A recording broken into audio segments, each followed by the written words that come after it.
In the crowded streets of medieval Europe, authority did not always wear a crown, nor did it always reside behind the thick stone walls of a castle. Power often moved more quietly, embedded in workshops, market stalls, and meeting halls where craftsmen gathered not as individuals, but as members of something far more enduring. These organizations were known as guilds. To the casual observer, a guild might appear to be little more than a professional association, a group of bakers, blacksmiths, weavers, or masons cooperating for mutual benefit. Yet beneath this practical exterior existed a system that, over centuries, came to shape the economic, political, and even social life of entire cities. By the High Middle Ages, guilds had become among the most influential institutions in urban Europe. Their authority was rarely announced with spectacle. Instead, it was exercised through rules, permissions, and traditions so deeply embedded in daily life that most citizens experienced guild power without ever consciously recognizing it.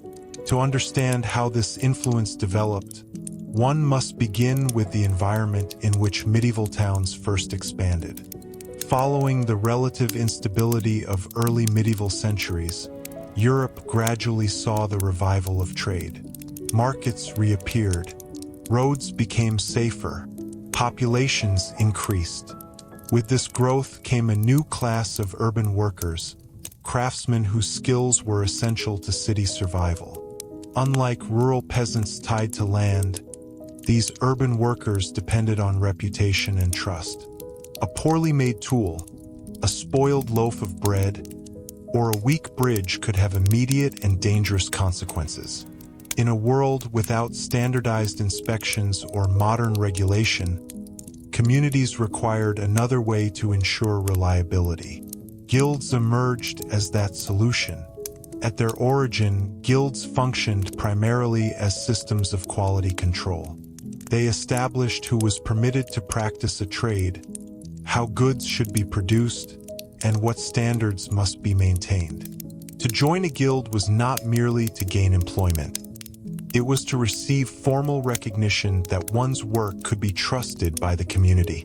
This trust quickly translated into authority. Because guilds controlled entry into professions, they effectively determined who could earn a living within city walls. Apprenticeship systems ensured that knowledge passed only through approved channels. A young worker might spend years under a master's supervision before being permitted to produce goods independently. This long training period was not simply educational. It created loyalty, dependence, and continuity. Guild traditions became self-reinforcing, passed carefully from one generation to the next. Over time, guild membership became less about skill alone and more about belonging to an established network. Families within certain trades often remained there for generations, creating quiet dynasties of bakers, metalworkers, or cloth merchants. As cities expanded, the economic influence of these groups deepened. Guilds negotiated prices, controlled supply, and regulated competition. In many towns, it was impossible to legally sell goods without guild approval. Independent craftsmen operating outside the system risked confiscation, fines, or expulsion. This control over commerce granted guilds something even more valuable than profit. It gave them leverage over city governments. Medieval urban councils, often lacking large administrative structures, relied heavily on organized groups capable of maintaining order within their professions. Guild leaders became natural intermediaries between authorities and the working population. When taxes were collected, when defenses were organized, or when public works were required, guilds provided both manpower and structure. In return, they gained formal political recognition. By the late medieval period, many European cities, particularly in regions such as northern Italy, the Low Countries, and parts of the Holy Roman Empire, allowed guild representatives to hold official seats in municipal councils. This arrangement was often presented as civic cooperation, yet in practice it meant that economic regulators were now directly shaping law and policy. The result was a subtle but powerful feedback loop. Guilds created the rules that governed trades. Those same guilds helped write the laws that enforced those rules. And because membership was limited, authority remained concentrated within relatively small circles of established masters. For ordinary residents, this structure could feel both protective and restrictive. On one hand, guild oversight ensured consistent product quality and reduced the risk of fraud. A loaf of bread in a guild-regulated city was expected to meet certain standards of weight and composition. Tools, textiles, and building materials followed similar expectations. In an era without consumer protection agencies, this reliability mattered. On the other hand, guild monopolies could keep prices artificially high and restrict innovation. New methods that threatened established practices were sometimes discouraged or even banned. A craftsman who produced goods faster or cheaper than traditional standards might be accused of undermining the stability of the trade. Such tensions reveal that guilds were not merely professional associations. They were conservative institutions designed to preserve existing hierarchies.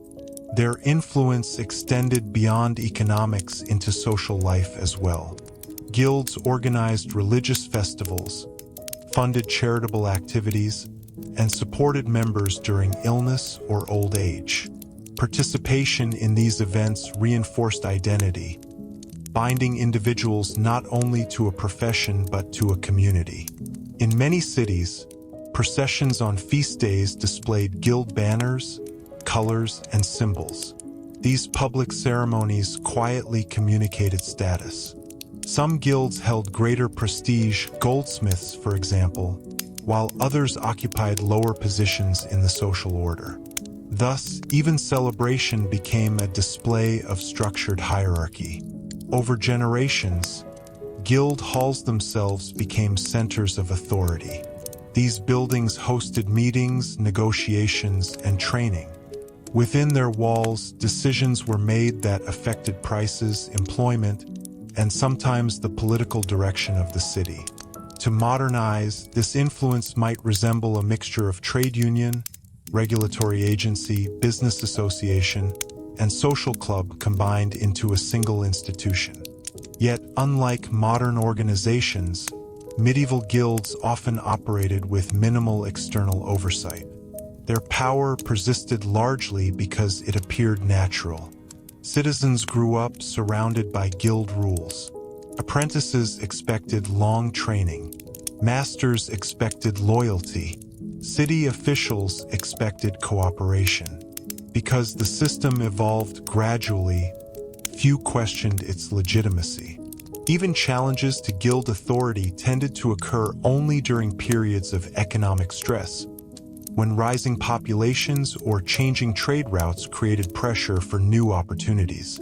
At such moments, conflicts sometimes erupted between established masters and aspiring workers excluded from advancement. These disputes reveal an important truth. While guilds presented themselves as protectors of quality and tradition, they also functioned as gatekeepers, deciding who could succeed and who would remain permanently subordinate. Despite this, guild systems endured for centuries. Their longevity was not accidental. By providing structure in uncertain times, they reduced risk for both producers and consumers.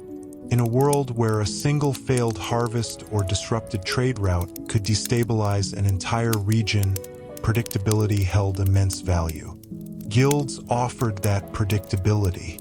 They stabilized prices, maintained standards, trained workers, and coordinated large projects such as cathedral construction or city fortifications. Without such organization, many urban economies might have fractured under the weight of rapid growth. Yet the very stability that once protected medieval cities would eventually become a limitation. As Europe entered the early modern period, expanding global trade, new technologies, and emerging capitalist markets began to reward flexibility over tradition. Systems designed to preserve established methods struggled to adapt to accelerating change. In many regions, state authorities and merchant classes gradually reduced guild privileges. Some were reformed, others were dissolved. A few survived by transforming into modern professional associations. By then, however, their long influence had already shaped the foundations of European urban life. Street layouts, market regulations, apprenticeship traditions, and even concepts of professional certification all carry echoes of guild organization. The quiet authority once exercised in timber-framed halls left marks that remain visible in contemporary economic structures. Looking back across the centuries, it becomes clear that medieval cities were not governed solely by kings, bishops, or councils.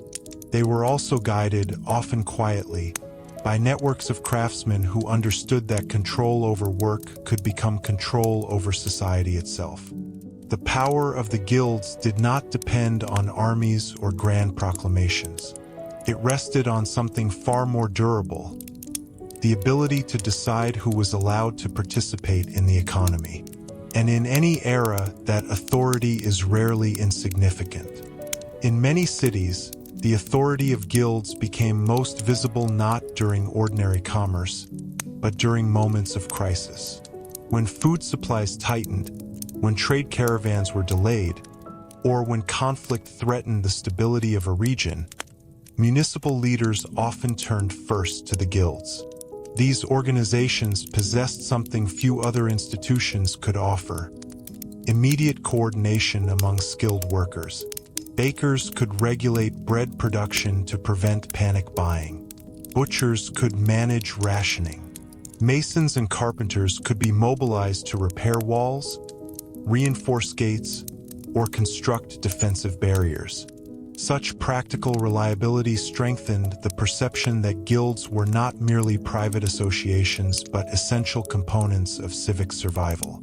Over time, this expectation created an unwritten contract between urban populations and guild leadership. In exchange for stability and quality, citizens accepted restrictions that limited who could participate in certain trades. The arrangement was rarely framed as exclusion. Instead, it was presented as preservation of standards, of tradition, and of the collective good. Yet beneath this language of protection existed a careful management of opportunity. The pathway from apprentice to master was intentionally narrow. A young apprentice, often entering service in early adolescence, would spend years performing routine tasks before gradually learning specialized skills. Advancement required not only competence but approval. Masters evaluated character, discipline, and conformity to established practices. Even after completing training, a journeyman might spend additional years traveling between cities, working under different masters in the hope of eventually being granted permission to establish an independent workshop. Permission, in this context, was everything. Without it, a skilled worker remained dependent, unable to legally sell goods under his own name. This system ensured consistent standards, but it also preserved the economic position of existing masters by limiting new competition. In prosperous cities where demand for goods was high, the number of master positions often remained deliberately fixed. Such limits created a quiet tension that rarely erupted into open conflict but persisted as a constant undercurrent within urban life. The internal governance of guilds further reinforced this stability. Most were structured around elected or appointed officers, wardens, deans, or masters, who oversaw finances, training, and disciplinary matters. Meetings were held at regular intervals, recorded in ledgers that documented decisions with careful formality. Fines could be issued for substandard work, for violating pricing agreements, or for producing goods outside approved specifications. These penalties were not merely symbolic. They were enforceable through both guild authority and, increasingly, municipal law. By the later Middle Ages, the boundary between guild regulation and city governance had become difficult to distinguish. In some regions, guild statutes were incorporated directly into urban legal codes. What began as professional guidelines evolved into binding civic policy. This fusion of economic and legal power granted guilds an unusual durability. Even when individual leaders changed, the institutional framework remained intact. Traditions were preserved in written charters, ceremonial oaths, and carefully maintained archives. Ritual played an important role in sustaining this continuity. New members often swore formal promises to uphold standards and protect the reputation of their trade. These ceremonies were conducted with solemnity, sometimes within churches or guild chapels. Religious language reinforced the idea that honest workmanship was not only a practical duty but a moral obligation. In a society where faith shaped daily life, this association between craft and virtue carried significant weight. Guild patron saints became symbolic guardians of professions. Feast days dedicated to these figures provided opportunities for public gatherings that blended devotion with civic identity. Through shared meals, processions, and charitable acts, guild members strengthened bonds that extended beyond economic cooperation. These social networks proved especially valuable during periods of illness, injury, or financial hardship. Many guilds maintained funds to support members or their families in times of need. Widows of craftsmen might receive assistance. Orphan children could be placed into apprenticeships within the same trade. In this way, guilds functioned as early forms of mutual aid societies. Such support increased loyalty and discouraged dissent. To challenge guild authority was not simply to oppose a regulatory body. It risked exclusion from a community that provided economic security, social identity, and practical assistance. For many craftsmen, conformity was the safer path. Despite this cohesion, the medieval urban environment was never entirely static. Population growth placed pressure on existing systems. Rural migrants arrived seeking opportunity. Some cities expanded faster than guild structures could comfortably accommodate. In response, alternative forms of production occasionally emerged on the margins. Informal workshops operated without official approval. Merchants experimented with bypassing traditional supply chains. These activities were often labeled illicit, yet they revealed the limits of guild control. Authorities typically responded with a mixture of enforcement and negotiation. Raids could be conducted against unauthorized sellers. Goods might be confiscated.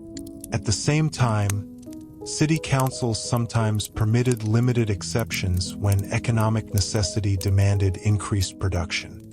The relationship between regulation and flexibility remained a constant balancing act. Geography also influenced how guild power developed. In the Italian city-states, merchant and banking guilds achieved extraordinary political influence, at times effectively governing entire republics. In Northern Europe, particularly within the Hanseatic trading network, guild-like merchant associations coordinated commerce across vast distances, shaping regional economies through cooperation rather than conquest. In England, craft guilds, often known as livery companies, became deeply embedded in the civic structure of London. Their halls, insignia, and charitable foundations persisted long after their direct control over trade diminished. Even today, ceremonial traces of their authority remain visible in annual processions and historic buildings. These regional variations demonstrate that guilds were not a single uniform institution but a flexible framework adapted to local conditions.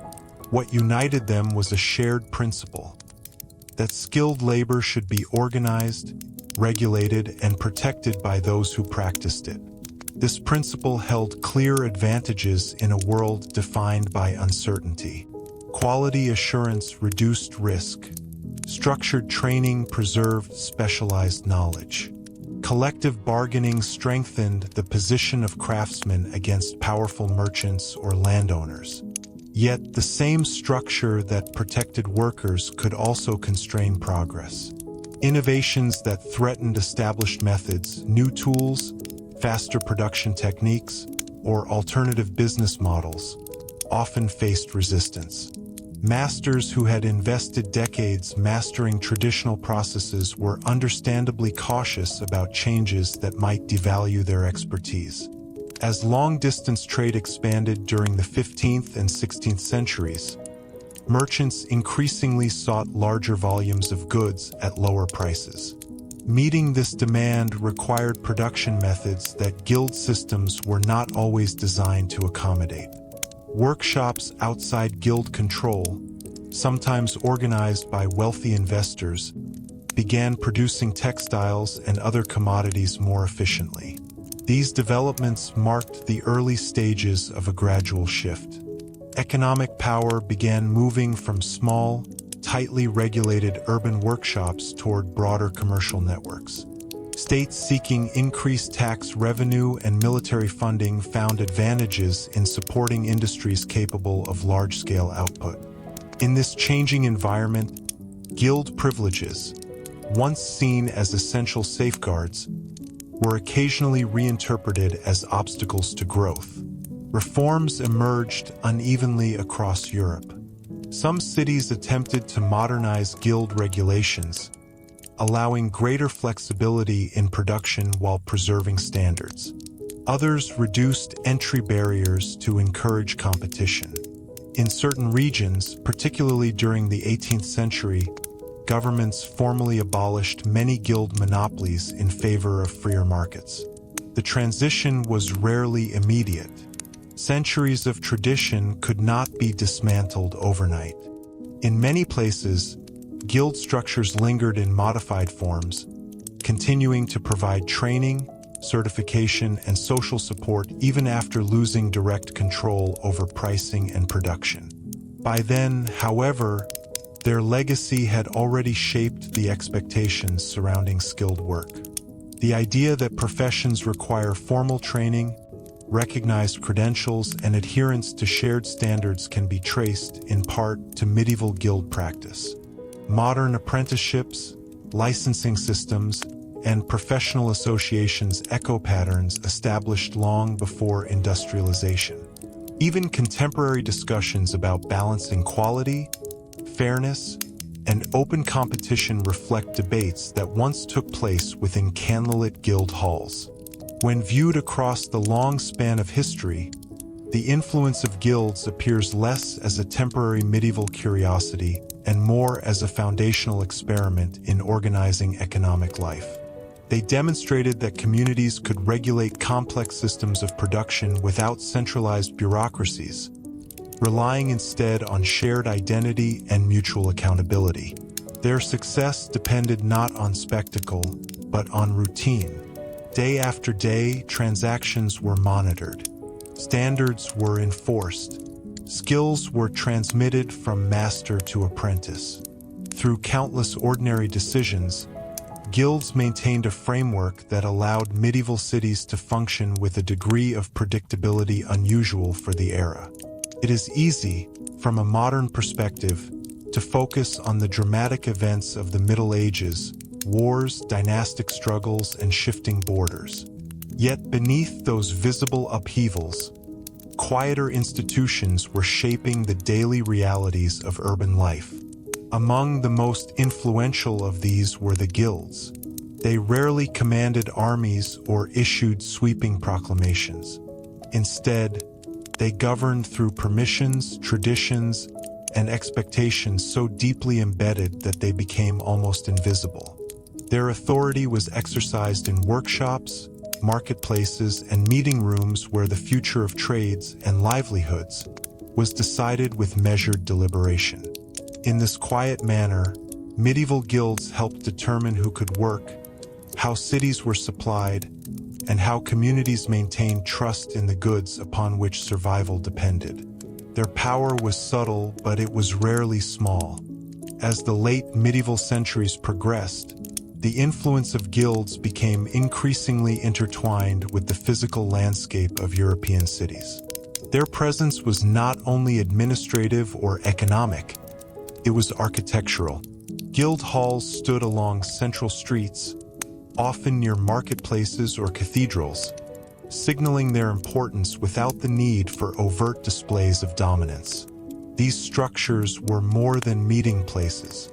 They served as repositories of records, financial reserves, ceremonial objects, and legal charters. Within carefully maintained chests were documents that defined who held authority within a trade, what obligations members carried, and which privileges had been granted by kings, councils, or bishops generations earlier. In an era when written proof carried immense weight, possession of such charters allowed guilds to defend their position against both rivals and external interference. The interiors of these halls reflected a culture of order. Long wooden tables, benches worn smooth by years of discussion, and shelves lined with ledgers created an environment that emphasized continuity. Decisions were rarely made hastily. Matters of pricing, apprenticeship admission, or disciplinary action were debated with deliberate pacing, often across multiple meetings. This slow administrative rhythm contributed to the stability for which guilds became known.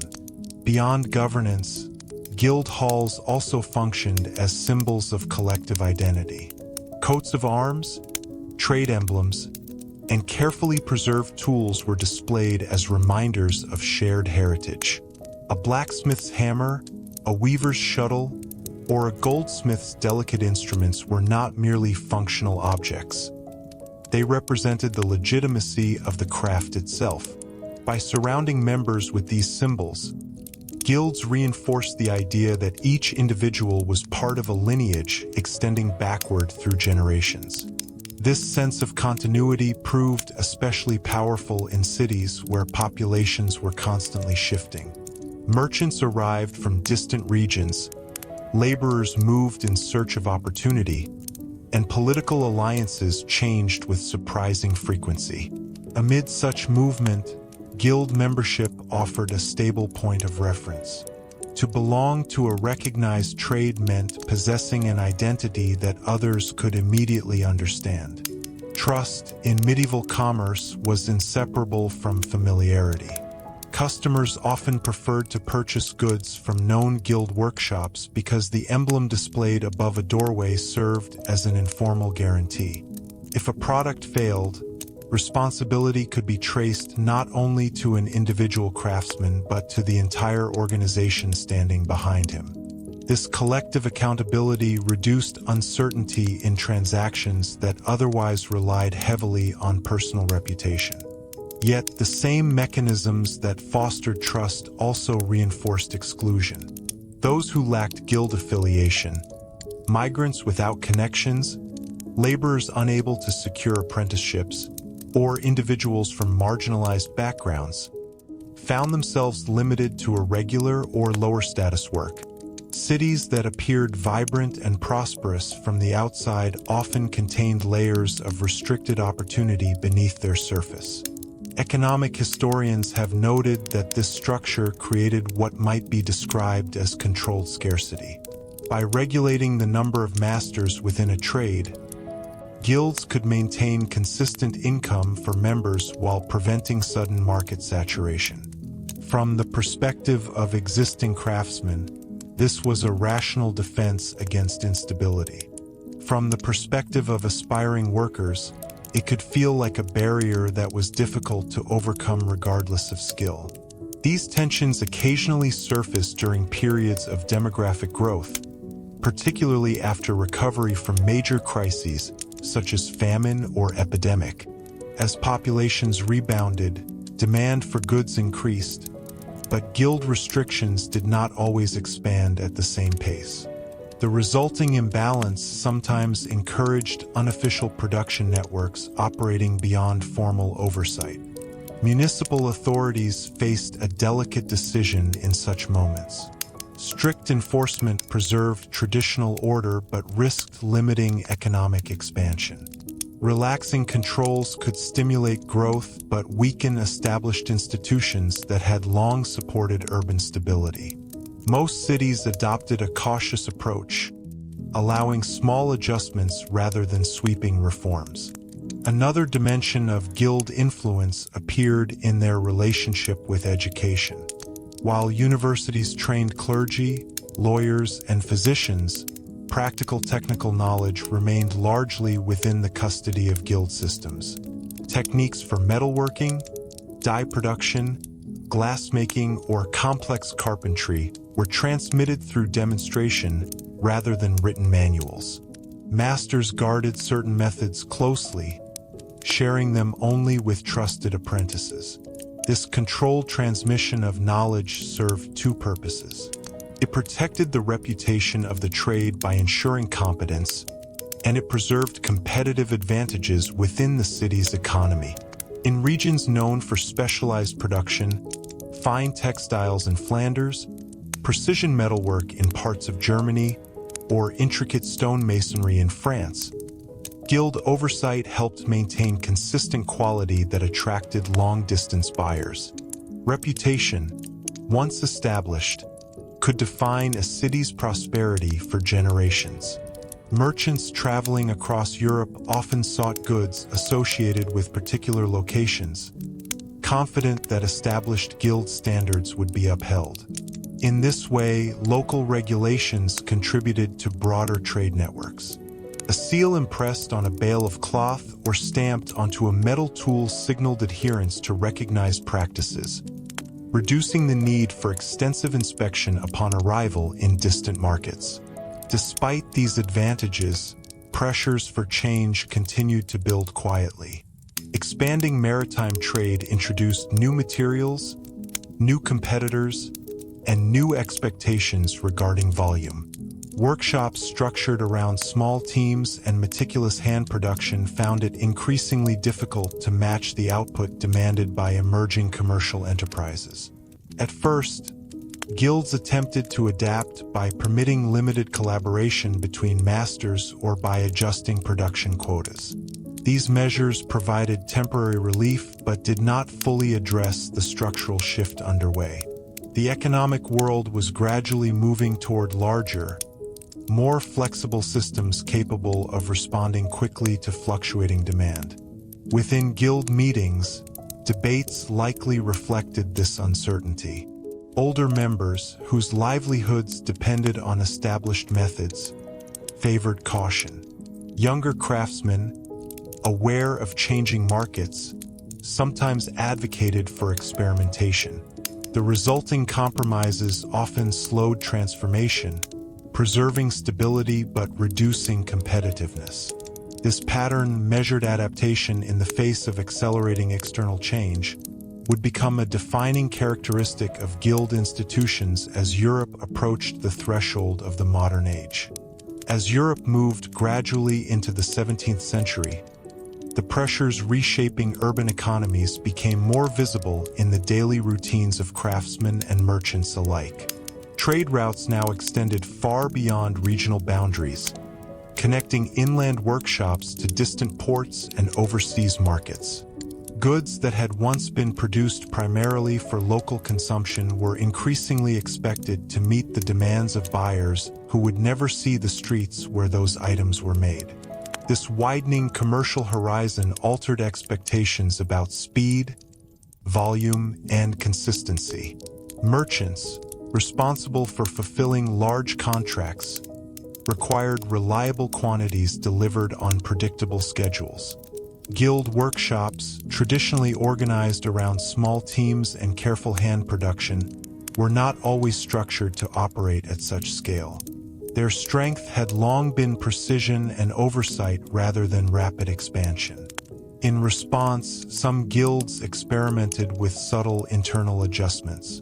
Masters occasionally coordinated production across multiple workshops, agreeing to share orders so that no single shop bore the full burden. In certain trades, standardized measurements and templates were introduced to reduce variation between individual craftsmen. These changes represented an attempt to preserve traditional authority while acknowledging new economic realities. Yet adaptation was uneven. In cities where guild leadership remained firmly committed to long-standing customs, innovation proceeded slowly. Requirements governing apprenticeship length, workshop size, and acceptable tools were often preserved without modification. Such caution was understandable. The existing system had provided stability for generations, and sudden change carried risks that were difficult to calculate in advance. At the same time, areas experiencing intense commercial growth began to develop parallel forms of organization outside guild supervision. Merchants with access to significant capital sometimes financed production in rural households or in loosely regulated urban districts. Instead of relying on a single master's workshop, they distributed raw materials to multiple workers, collecting finished goods later for sale. This approach, later associated with proto-industrial production, reduced dependence on guild approval. For guild members, these developments posed a quiet but serious challenge. Their authority had always rested on the assumption that skilled labor must be centralized and supervised. When production dispersed across many small, independent locations, enforcing traditional standards became far more difficult. Complaints about declining quality or unfair competition began to appear more frequently in municipal records. Guild officers issued reminders, inspections increased, and penalties were occasionally strengthened. Despite these efforts, economic momentum was shifting. State authorities, increasingly focused on national revenue and military capacity, often viewed expanded production as beneficial. Governments seeking stronger tax bases and reliable supplies for armies and navies were less inclined to defend strict local monopolies. In some regions, royal charters granted special privileges to large manufacturing ventures, allowing them to operate beyond the reach of traditional guild restrictions. This gradual realignment did not eliminate guilds overnight. Instead, it reduced their exclusive control. They remained influential in training, certification, and urban social life, but their ability to dictate prices or limit entry weakened. The balance of power was moving from small, tradition-bound associations toward broader economic networks supported by state policy and merchant investment. Within cities, the cultural presence of guilds persisted even as their regulatory authority softened. Ceremonial processions continued. Guild halls were maintained. Charitable funds still assisted members in times of hardship. For many craftsmen, these institutions remained central to identity, offering continuity in a period defined by slow but unmistakable transformation. Observers of the time might not have described these changes as a dramatic decline. Rather, the shift resembled a gradual redistribution of influence.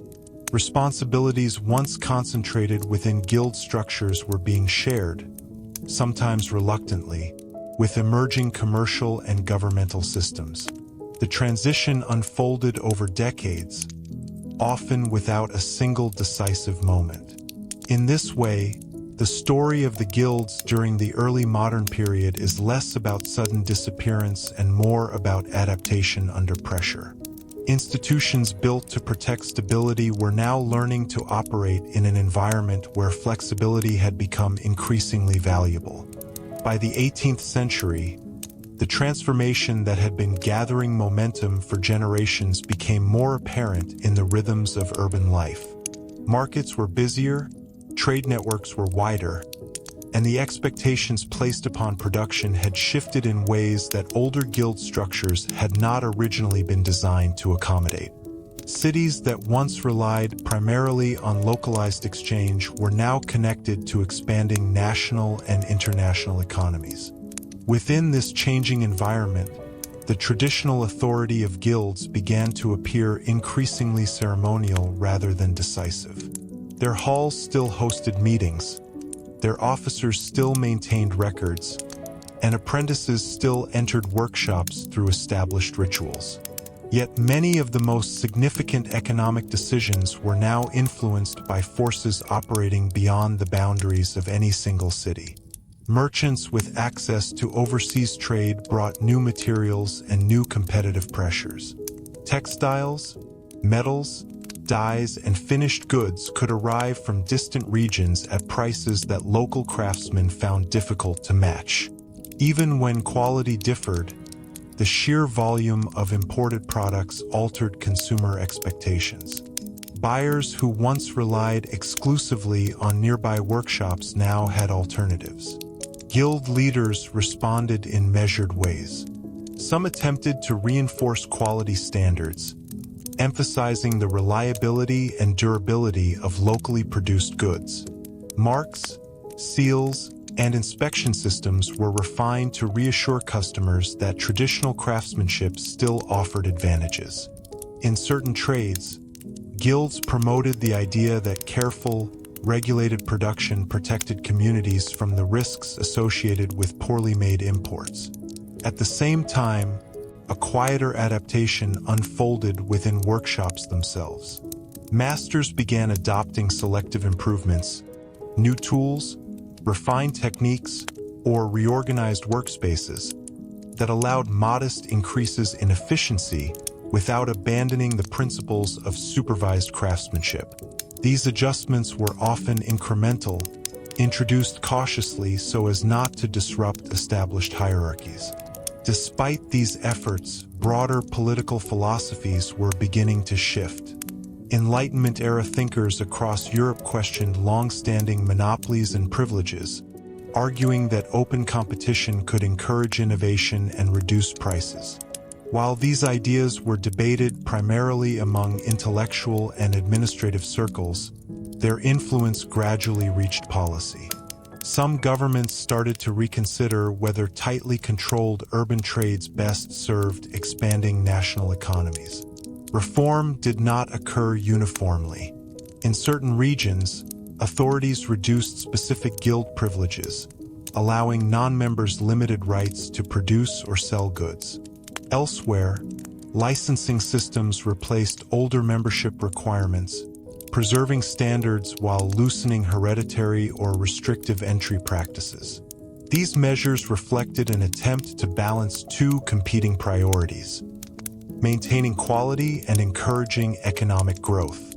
For individual craftsmen, the experience of this transition varied widely. Established masters with strong reputations often continued to prosper, supported by loyal customers who valued tradition. Younger workers, however, sometimes found new opportunities outside guild structures, particularly in emerging manufacturing enterprises that prioritized output over lineage. The social role of guilds, meanwhile, remained significant. Mutual aid funds, burial societies, and charitable distributions continued to provide practical support that few other institutions offered. In neighborhoods where guild halls had long served as centers of community life, these functions preserved relevance even as economic authority shifted elsewhere. Public ceremonies also retained symbolic importance. Processions, feast days, and the display of historic banners connected present generations to a shared past. Such events did more than celebrate tradition. They reinforced a sense of continuity during a period when many aspects of daily life were changing at a pace that could feel uncertain. By the close of the 18th century, it had become clear that guilds were no longer the sole regulators of urban production. Instead, they existed alongside expanding state administrations, commercial partnerships, and early industrial ventures. Their influence had not vanished, but it had been redistributed across a more complex economic landscape. This gradual evolution illustrates that institutions rarely disappear simply because conditions change. More often, they adapt, yielding certain powers while preserving others. In the case of the medieval guilds, what endured was not their monopoly over trade, but their deeper legacy, the expectation that skilled work should be learned carefully, practiced responsibly, and recognized through shared standards. As the 19th century approached, the final stage of the guild's long transformation unfolded within a world that was becoming increasingly shaped by industrial production. Mechanized workshops, powered first by water and later by steam, introduced a scale of output that traditional craft systems had never needed to consider. Goods that once required days of careful labor could now be produced in far greater quantities within a fraction of the time. For many urban guilds, this shift did not arrive as a sudden shock, but as the culmination of pressures that had been building for generations. Their earlier authority had already been reduced by expanding trade, state intervention, and the rise of merchant-financed production. Industrialization simply accelerated trends that were well underway. In cities where factories began to dominate local economies, the practical function of guild regulation became increasingly limited. It was no longer feasible to oversee every stage of production when dozens, or even hundreds, of workers operated within a single large facility under centralized management. Standards were now enforced through supervisors, contracts, and emerging governmental regulations rather than through collective agreements among independent masters. Yet even as their economic control diminished, guild traditions continued to shape expectations about skill and professionalism. Many early industrial employers still relied on craftsmen who had been trained through older apprenticeship models. Precision trades, such as instrument making, fine metalwork, or specialized carpentry, retained methods that machines could not easily replicate. In these areas, the legacy of guild training remained visible in the emphasis on patience, accuracy, and careful progression from basic tasks to advanced responsibility. At the same time, new forms of worker organization began to appear. Friendly societies, trade unions, and professional associations emerged to address challenges created by wage labor and large-scale industry. Although these groups differed in structure and purpose from medieval guilds, they echoed familiar themes: mutual support, collective negotiation, and the protection of standards within a profession. This continuity suggests that while the institutional form of guilds faded, the underlying need for organized representation did not. Governments also played a more active role in regulating production and labor conditions. Laws concerning workplace safety, product quality, and contractual obligations gradually expanded. Responsibilities that guild officers once handled within small communities were now administered through national legal frameworks. The scale had changed, but the fundamental concern, maintaining trust in goods and services, remained consistent. In many historic cities, former guild halls found new purposes. Some became municipal buildings, cultural centers, or meeting spaces for civic organizations. Others were preserved as symbols of local heritage. Their architecture, often ornate yet restrained, served as a reminder of centuries during which economic life was managed through personal relationships rather than distant bureaucracies. Public memory of guilds also evolved. Rather than being viewed solely as regulators of trade, they came to be associated with craftsmanship, tradition, and the preservation of specialized knowledge. Museums began displaying tools, charters, and ceremonial objects once used in guild rituals, presenting them as artifacts of a formative period in urban development. This reframing did not erase the more restrictive aspects of guild authority, such as controlled entry and limited competition, but it highlighted the stability these institutions once provided. In historical reflection, guilds were increasingly understood as responses to the uncertainties of their time, designed to create reliability where few formal systems existed. By the early industrial era, the direct power of guilds over city economies had largely receded. What endured was a framework of ideas: that skill should be taught through structured progression, that quality benefits from shared standards, and that communities function more smoothly when producers are accountable to something larger than individual profit. These principles, refined over centuries in quiet meeting rooms and crowded workshops, continue to influence how modern societies think about professions. Licensing boards, certification processes, and codes of practice all carry faint echoes of earlier efforts to balance opportunity with responsibility. In this sense, the story of medieval guilds does not conclude with their decline. Instead, it extends into the present, visible in the expectations surrounding trusted work and recognized expertise. Their authority may no longer govern the marketplaces of Europe, but the habits they established, careful training, collective oversight, and respect for standards, remain woven into the structure of contemporary economic life. In reflecting on the long arc of guild history, it becomes evident that their greatest influence was not confined to the centuries in which they held direct regulatory power.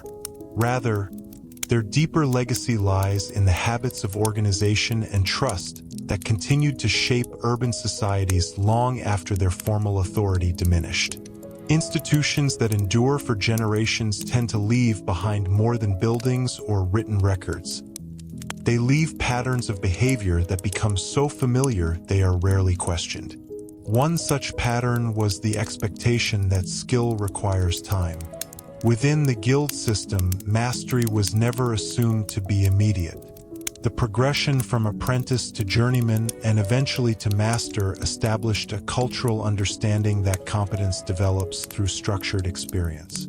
This gradual approach stood in contrast to environments where labor could be replaced quickly or treated as interchangeable. Even as industrial production expanded, many professions retained the belief that certain forms of knowledge must be transmitted carefully, under supervision, and with attention to detail. Another enduring influence involved the relationship between reputation and accountability. Medieval guilds operated in communities where anonymity was rare. A workshop standing depended on consistent performance, and failures could affect not only an individual craftsman but the entire trade. This collective responsibility encouraged internal oversight long before modern inspection agencies existed. Over time, similar expectations appeared in professional codes, certification boards, and licensing systems that sought to reassure the public that standards would be maintained. The social dimension of guild life also left a lasting imprint. By combining economic cooperation with mutual support, guilds demonstrated that professional communities could serve both practical and humanitarian purposes. Assistance for injured members, financial aid for families, and participation in civic charity created a model in which work and welfare were not entirely separate concerns. Later organizations, ranging from trade associations to benevolent societies, adopted comparable approaches, recognizing that stability within a workforce often depended on more than wages alone. Urban identity itself was shaped by centuries of guild presence. In many European cities, streets were historically associated with specific trades, and those associations influenced how neighborhoods developed. Even after industrialization altered production methods, place names and architectural remnants preserved the memory of earlier economic geography. Walking through such districts today, one can still sense how closely profession and location were once intertwined. It is equally important to acknowledge that guild systems reflected the limitations of their era. Their emphasis on controlled entry protected established members but restricted mobility for outsiders. Innovation could be slowed when new techniques threatened traditional hierarchies. These constraints remind us that institutions designed for stability can, over time, resist necessary change. The eventual reduction of guild monopolies was not simply the result of external pressure. It was also a response to the recognition that economic life had grown more complex than localized regulation could effectively manage. Even so, the transition away from guild dominance did not erase the need for shared standards. As markets expanded and production accelerated, new forms of oversight emerged to fill the gap. Governments introduced regulatory frameworks, industries developed internal guidelines, and professional bodies established qualifications intended to maintain public confidence. In many respects, these systems performed functions that guilds had once handled within smaller communities.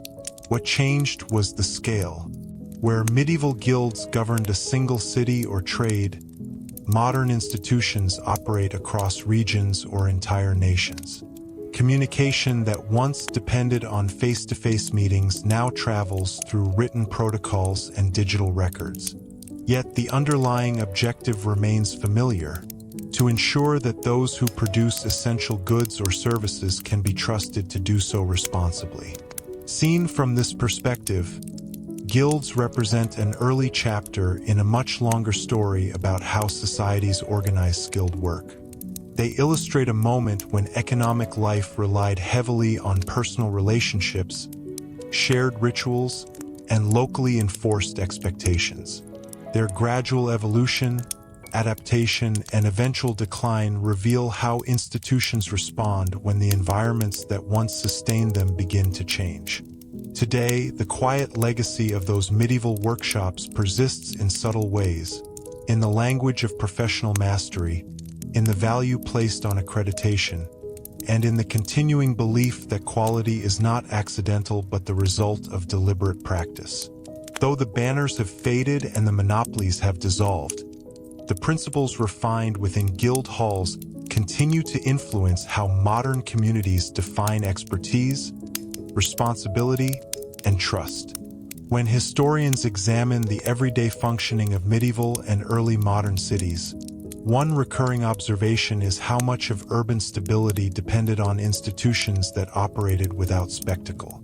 Guilds rarely appeared in dramatic chronicles alongside kings or generals, yet their decisions influenced the availability of bread, the reliability of tools, the safety of buildings, and the rhythm of commercial exchange. Their authority was exercised through routine rather than proclamation. This quiet influence was sustained by predictability. Markets opened at expected hours, measurements followed recognized standards, and customers approached familiar workshops knowing what quality to anticipate. In environments where transportation was slow and information traveled unevenly, such consistency reduced anxiety.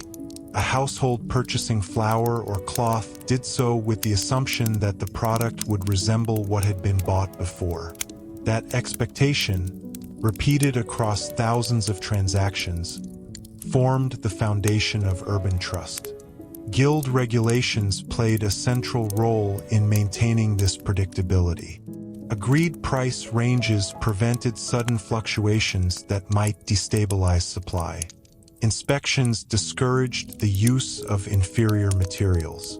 Requirements governing workshop practices ensured that apprentices learned accepted methods before producing goods independently.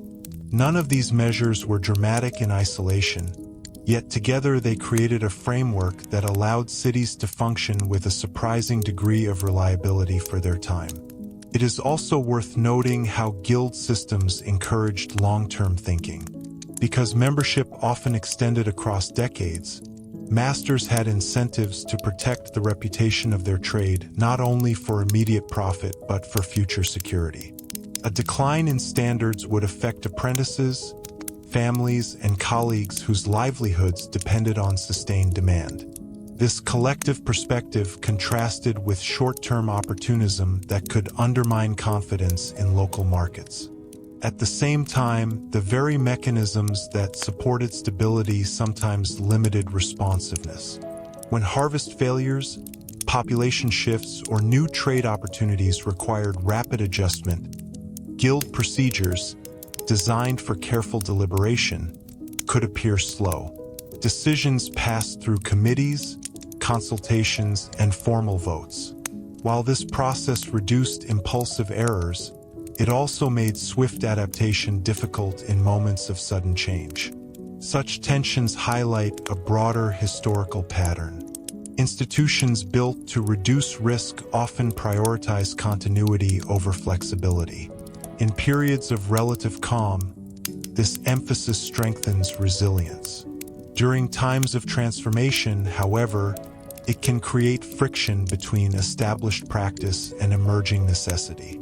The experience of the guilds illustrates how societies repeatedly navigate this balance. Another aspect of their influence can be seen in the transmission of practical knowledge. Before widespread technical manuals or standardized schooling, much expertise existed only in the memories and demonstrations of experienced craftsmen. Guild structures ensured that this knowledge was not lost.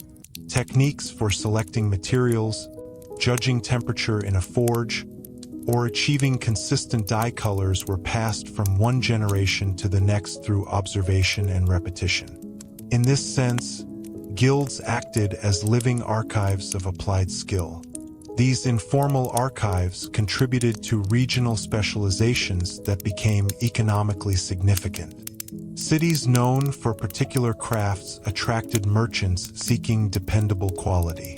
Over time, reputation itself became a valuable resource, shaping trade routes and investment decisions. The connection between place and product, so familiar in later branding, had early roots in guild-regulated production. As centuries passed and new economic systems emerged, many of these functions migrated into different organizational forms. Technical schools replaced some aspects of apprenticeship. Government inspectors assumed roles once handled by wardens. Commercial law standardized contracts that had previously relied on personal trust. Yet each of these developments built upon expectations that guild culture had helped establish. In this way, the history of guilds offers more than a portrait of a medieval institution. It provides insight into how communities learned to coordinate complex activities without centralized technology or rapid communication. Through shared rules, mutual oversight, and gradual adaptation, urban populations created systems capable of supporting growth despite limited resources. The enduring lesson is not that guilds represented a perfect model, but that they demonstrate the importance of structure in sustaining everyday life. Beneath the visible events that dominate historical narratives, quieter frameworks often carry equal weight. By organizing labor, preserving knowledge, and reinforcing trust, the guilds of medieval Europe contributed to a foundation upon which later economic and professional institutions would continue to build. As we consider the long continuity between medieval guild structures and later professional systems, it becomes useful to observe how ideas about credibility gradually shifted from personal familiarity toward institutional verification. In early urban settings, trust depended heavily on knowing the individual craftsman or recognizing the symbol above a workshop door. Over time, as cities expanded and populations became less personally connected, societies required broader mechanisms to sustain confidence in goods and services. Guilds provided an early bridge between these two worlds. Their marks and seals functioned as collective assurances that extended beyond any single person. A buyer did not need to know the baker personally if the loaf carried the approval of a recognized association. This transition, from trust rooted in individuals to trust supported by institutions, would later become a defining feature of modern economic life. The process was gradual. Even in large medieval cities, reputation still circulated through conversation, observation, and community memory. Yet the presence of shared standards allowed strangers to engage in transactions with reduced uncertainty. In markets where merchants and customers spoke different dialects or arrived from distant regions, the reliability associated with guild-regulated goods simplified exchange. The emblem of a trade could communicate quality where language might fail. This subtle expansion of trust networks helped urban economies grow beyond purely local boundaries. When merchants carried textiles, metalwork, or crafted tools across regions, the expectation that certain production methods had been followed reduced the need for constant renegotiation. Over time, repeated positive experiences strengthened these assumptions, allowing trade routes to operate with greater efficiency. Another enduring contribution of guild organization was the normalization of documented procedure. Meeting minutes, membership lists, financial accounts, and apprenticeship records created written trails that preserved institutional memory. In societies where many aspects of life were transmitted orally, such documentation provided continuity that did not depend solely on personal recollection.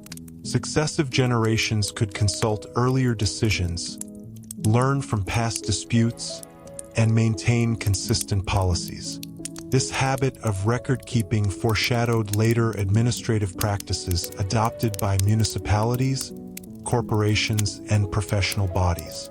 The idea that decisions should be recorded, reviewed, and referenced became an essential component of complex governance. What began as practical bookkeeping within small associations gradually influenced broader expectations about transparency and accountability. At the same time, the daily experience of guild membership reinforced the importance of shared norms.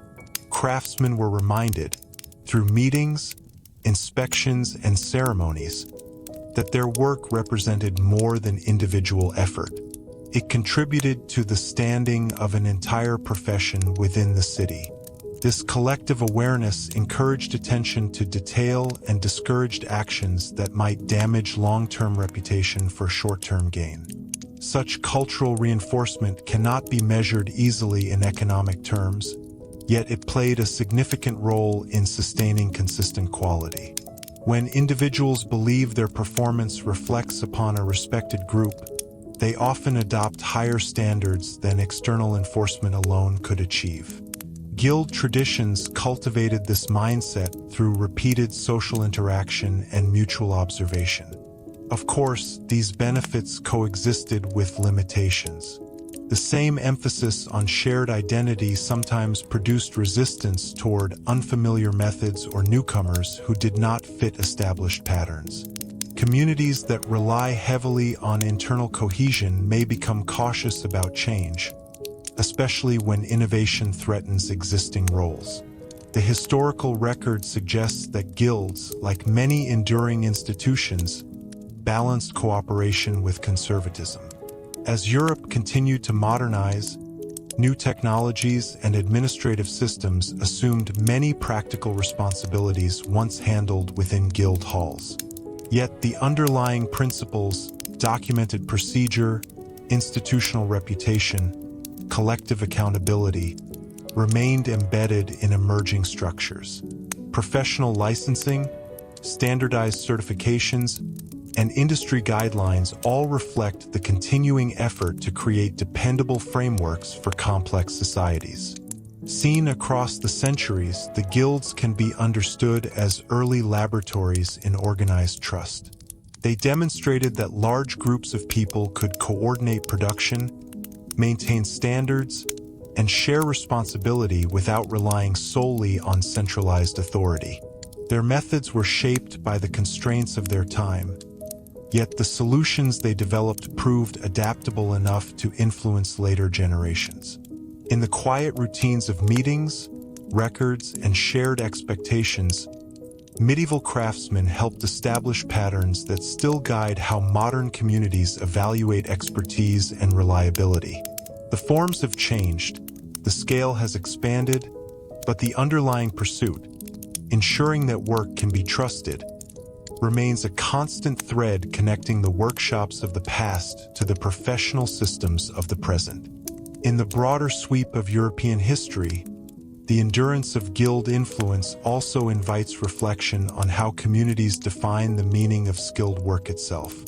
During the medieval period, craftsmanship was rarely seen as a purely economic activity.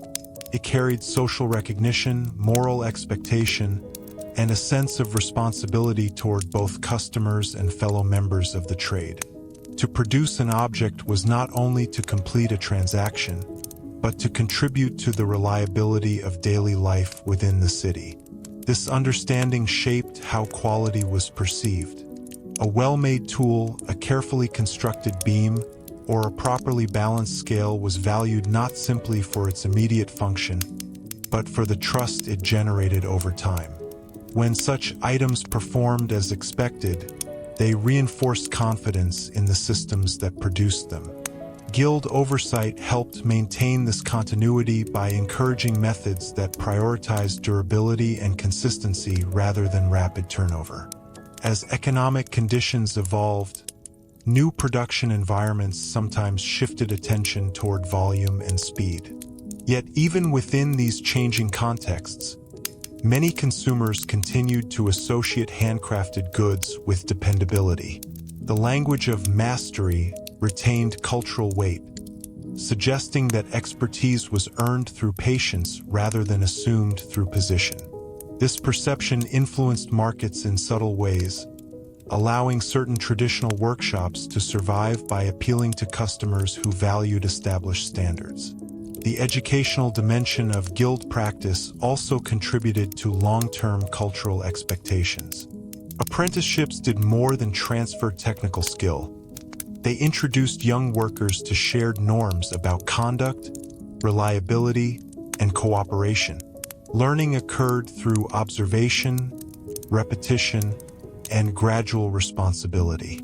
Mistakes were corrected within a structured environment designed to protect both the learner and the community from serious consequences. Modern vocational training, though organized differently, still reflects elements of this progression. The idea that competence develops through guided practice rather than isolated instruction echoes methods refined centuries earlier. Even in fields far removed from manual trades, mentorship and supervised experience remain common pathways toward professional confidence.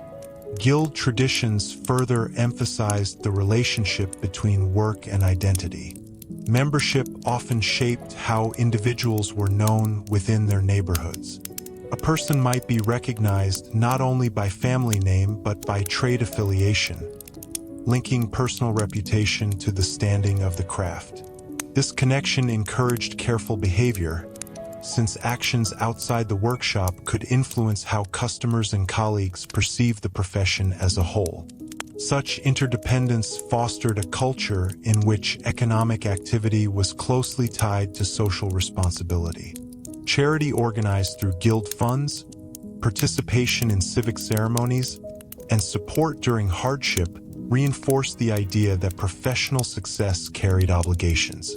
While these practices varied across regions, the underlying principle that communities function best when skills and support are shared proved remarkably resilient. Over time, as urban populations expanded and occupations diversified, identity became less tightly bound to a single trade. Nevertheless, the expectation that professions maintain ethical standards persisted. Codes of conduct, peer review, and disciplinary boards in modern organizations mirror earlier efforts to protect collective reputation. Though the mechanisms have grown more formal, the intention remains familiar. It is also worth considering how the memory of guild craftsmanship influenced later artistic and cultural movements. Periods that valued authenticity and tradition often looked back to pre-industrial methods as symbols of care and intentional design. Workshops preserving historical techniques, whether in metalwork, textiles, or wood, served as living connections to earlier approaches that emphasized precision over speed. Through these various channels, the legacy of guilds extended far beyond their original regulatory function. They helped shape enduring beliefs about what it means to do work well, to earn trust through consistent practice, and to recognize that individual effort contributes to a broader social fabric. Even in contemporary economies defined by advanced technology and global exchange, these ideas continue to inform how expertise is evaluated. In this way, the story of medieval guilds is not confined to a distant past. It remains present in the expectations surrounding quality, mentorship, and professional responsibility. Their quiet influence endures wherever skill is respected as something developed over time, sustained by shared standards, and valued not only for efficiency but for the confidence it brings to those who depend upon it. As the narrative of guild influence reaches its later reflections, it becomes helpful to consider how memory itself preserves certain institutions long after their practical authority has faded. In many European cities, the physical remnants of guild life, stone facades, carved emblems, and carefully preserved halls, remain integrated into the modern urban landscape. These structures no longer regulate trade, yet they continue to communicate a quiet message about the values that once organized daily work.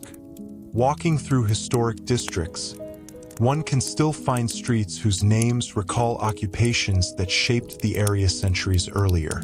References to smiths, weavers, tanners, or merchants appear in signage and local histories, subtly linking present environments to earlier economic rhythms.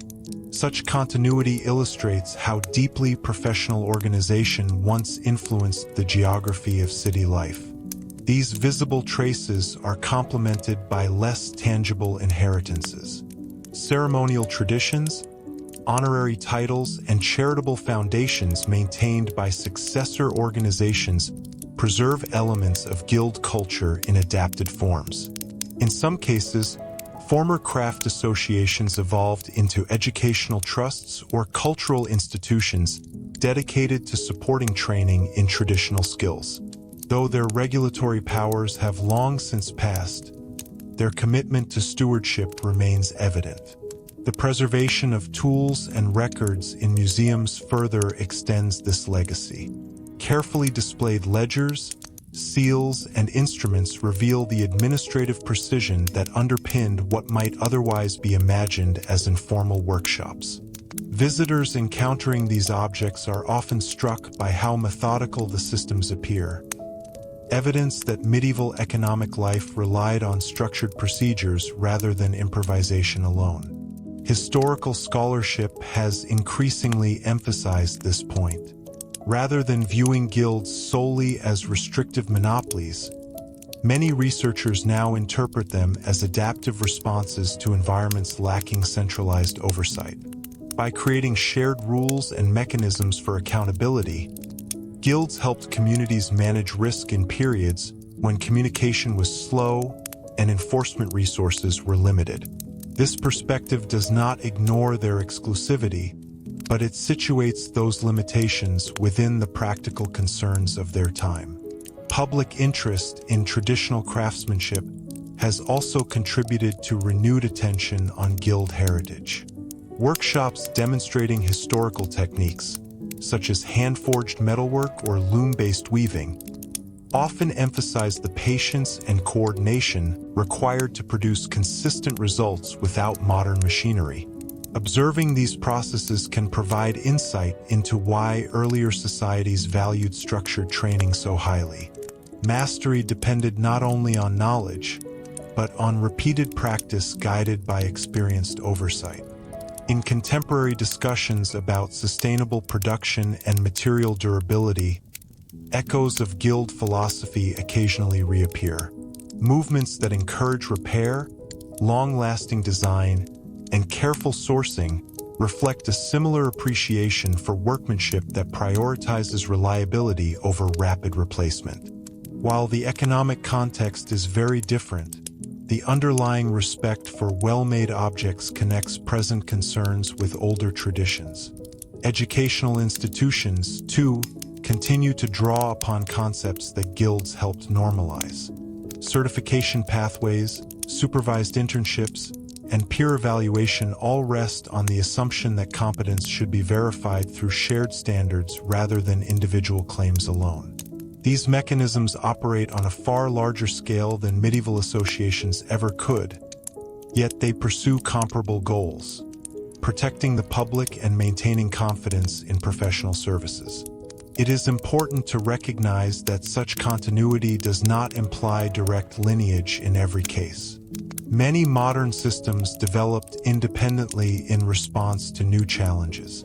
However, the cultural memory of organized craftsmanship created a foundation upon which later reforms could build. When societies sought ways to formalize expertise, they did so in environments already accustomed to the idea that skill and responsibility were linked. Ultimately, the enduring presence of guild imagery and practice within modern cities serves as a reminder that economic institutions leave lasting impressions on collective identity. Even when their original functions disappear, the values they promoted, careful training, mutual accountability, and respect for standards, can persist in altered forms. Through architecture, tradition, and professional culture, the quiet structures that once governed medieval workshops continue to shape how communities understand trustworthy work today. In drawing closer to the broader conclusions of this long historical journey, it becomes useful to consider how the story of the guilds reflects a recurring pattern in the development of complex societies. Again and again, communities confronted with uncertainty create structures designed to make daily life more predictable. These structures rarely appear dramatic at the time of their formation. Instead, they grow gradually, shaped by practical needs rather than grand design. Medieval guilds emerged in precisely this manner. Faced with unreliable supply, inconsistent quality, and limited oversight, urban populations supported organizations capable of coordinating skilled labor.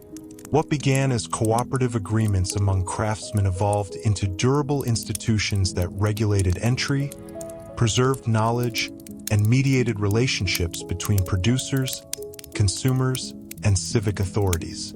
Over generations, these arrangements became so familiar that they seemed almost inevitable. Children entered apprenticeships because that was how trades were learned. Customers trusted marked goods because that was how reliability was signaled. City officials consulted guild leaders because that was where organized expertise could be found. The system's strength lay not in force, but in repetition.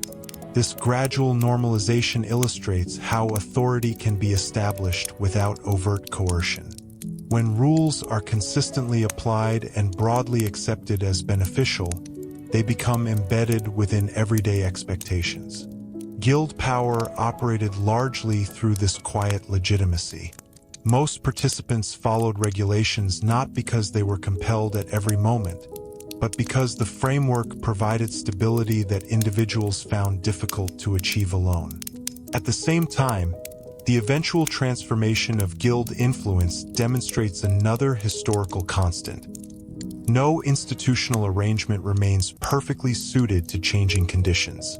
As trade expanded, technologies advanced, and states developed more centralized administrative capacities, the localized control once exercised by guilds became less practical. Responsibilities shifted toward broader systems capable of coordinating activity across larger populations. Importantly, This transition did not erase the earlier achievements of guild organization. Instead, many of their functions were redistributed. Training moved into formal schools and structured apprenticeships.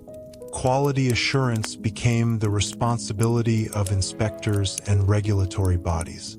Collective representation evolved into professional associations and labor organizations. The forms changed, but the underlying objectives persisted. Such continuity suggests that the guilds addressed needs that remain present in modern economies. Societies still require methods to verify competence, protect consumers, and sustain trust in specialized work. The difference lies primarily in scale and technology rather than in purpose. Where medieval cities relied on face-to-face oversight, contemporary systems depend on documentation, standardized testing, and institutional review. There is also a broader cultural lesson embedded in this history. Stability often arises not from dramatic innovation, but from patient maintenance of shared standards. The daily routines of record-keeping, inspection, mentoring, and mutual assistance rarely attract attention, yet they form the infrastructure upon which more visible achievements depend. Cathedrals, bridges, ships, and tools, icons of medieval accomplishment, were all products of environments where such routines were carefully preserved. Recognizing this quieter dimension of history helps shift focus away from exclusively political or military narratives. It reveals how ordinary work, organized through cooperative frameworks, can shape the long-term trajectory of societies. The prosperity of many European cities owed as much to dependable craftsmanship as to strategic alliances or territorial expansion. In the end, the legacy of the guilds can be understood as a testament to the power of shared responsibility. By linking individual effort to collective reputation, these institutions encourage standards that outlived their formal authority. Even as modern economies operate through vastly different mechanisms, the expectation that skilled work should be learned carefully, practiced conscientiously, and evaluated by recognized peers continues to guide professional life. Through this lens, the medieval guild is no longer simply an artifact of a distant era. It becomes part of an ongoing story about how communities organize trust, quietly, incrementally, and often without recognition, so that the essential tasks of daily living can proceed with confidence. If we step back from individual cities and consider the wider European landscape, the cumulative influence of guild organization becomes even more apparent. Across regions separated by language, custom, and political authority, remarkably similar patterns emerged in how skilled labor was structured. Craftsmen gathered into recognized bodies, standards were agreed upon, apprenticeships formalized, and shared identities developed around specific trades. This repetition across diverse environments suggests that guild-like systems answered practical needs common to many urban communities. One of those needs was coordination without extensive bureaucracy. Medieval governments, particularly at the municipal level, often lacked the administrative capacity to supervise every workshop or marketplace transaction. By delegating oversight to guilds, city authorities effectively distributed responsibility among groups already invested in maintaining order within their professions. This arrangement reduced the burden on civic officials while ensuring that someone with technical knowledge was monitoring production. The relationship was mutually reinforcing. Guilds gained legitimacy through official recognition, and municipalities benefited from organized channels through which taxes, regulations, and public works could be managed. When city walls required repair or infrastructure needed maintenance, guilds could mobilize skilled members quickly. Their internal hierarchies allowed instructions to pass efficiently from leadership to workshop floors, something far more difficult to achieve through loose collections of independent laborers. Such cooperation contributed to the gradual strengthening of urban governance. Over time, practices first developed within guild administration. Regular meetings, recorded votes, standardized fines, mirrored procedures adopted by civic councils. The boundary between professional regulation and municipal policy often became blurred, as both relied on similar methods to maintain consistency and accountability.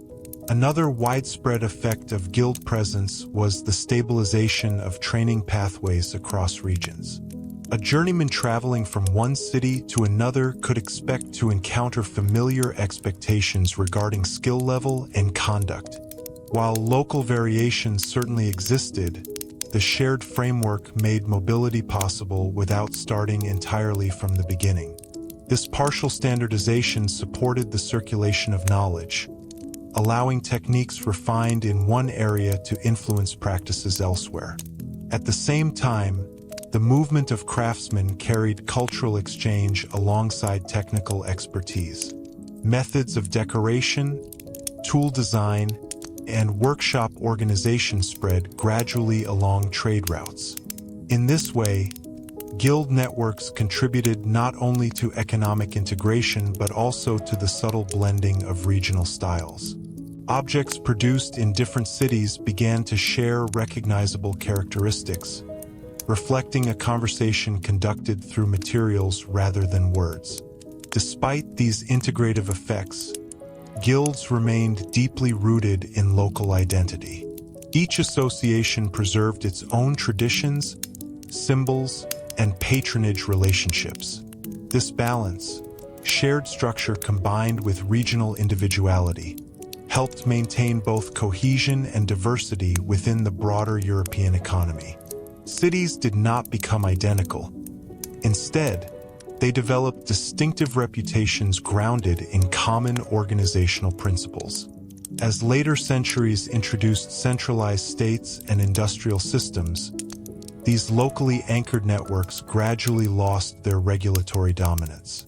Yet the habits they established, delegated oversight, documented procedure, and recognized pathways to competence, proved adaptable to larger scales. National administrations expanded upon methods that had already demonstrated their usefulness in smaller settings. From this perspective, the history of guilds illustrates how complex governance often evolves from modest beginnings. Practical solutions devised to manage workshops and marketplaces can, over time, influence how entire societies coordinate activity. What started as agreements among craftsmen eventually informed expectations about regulation, certification, and professional responsibility across much broader domains.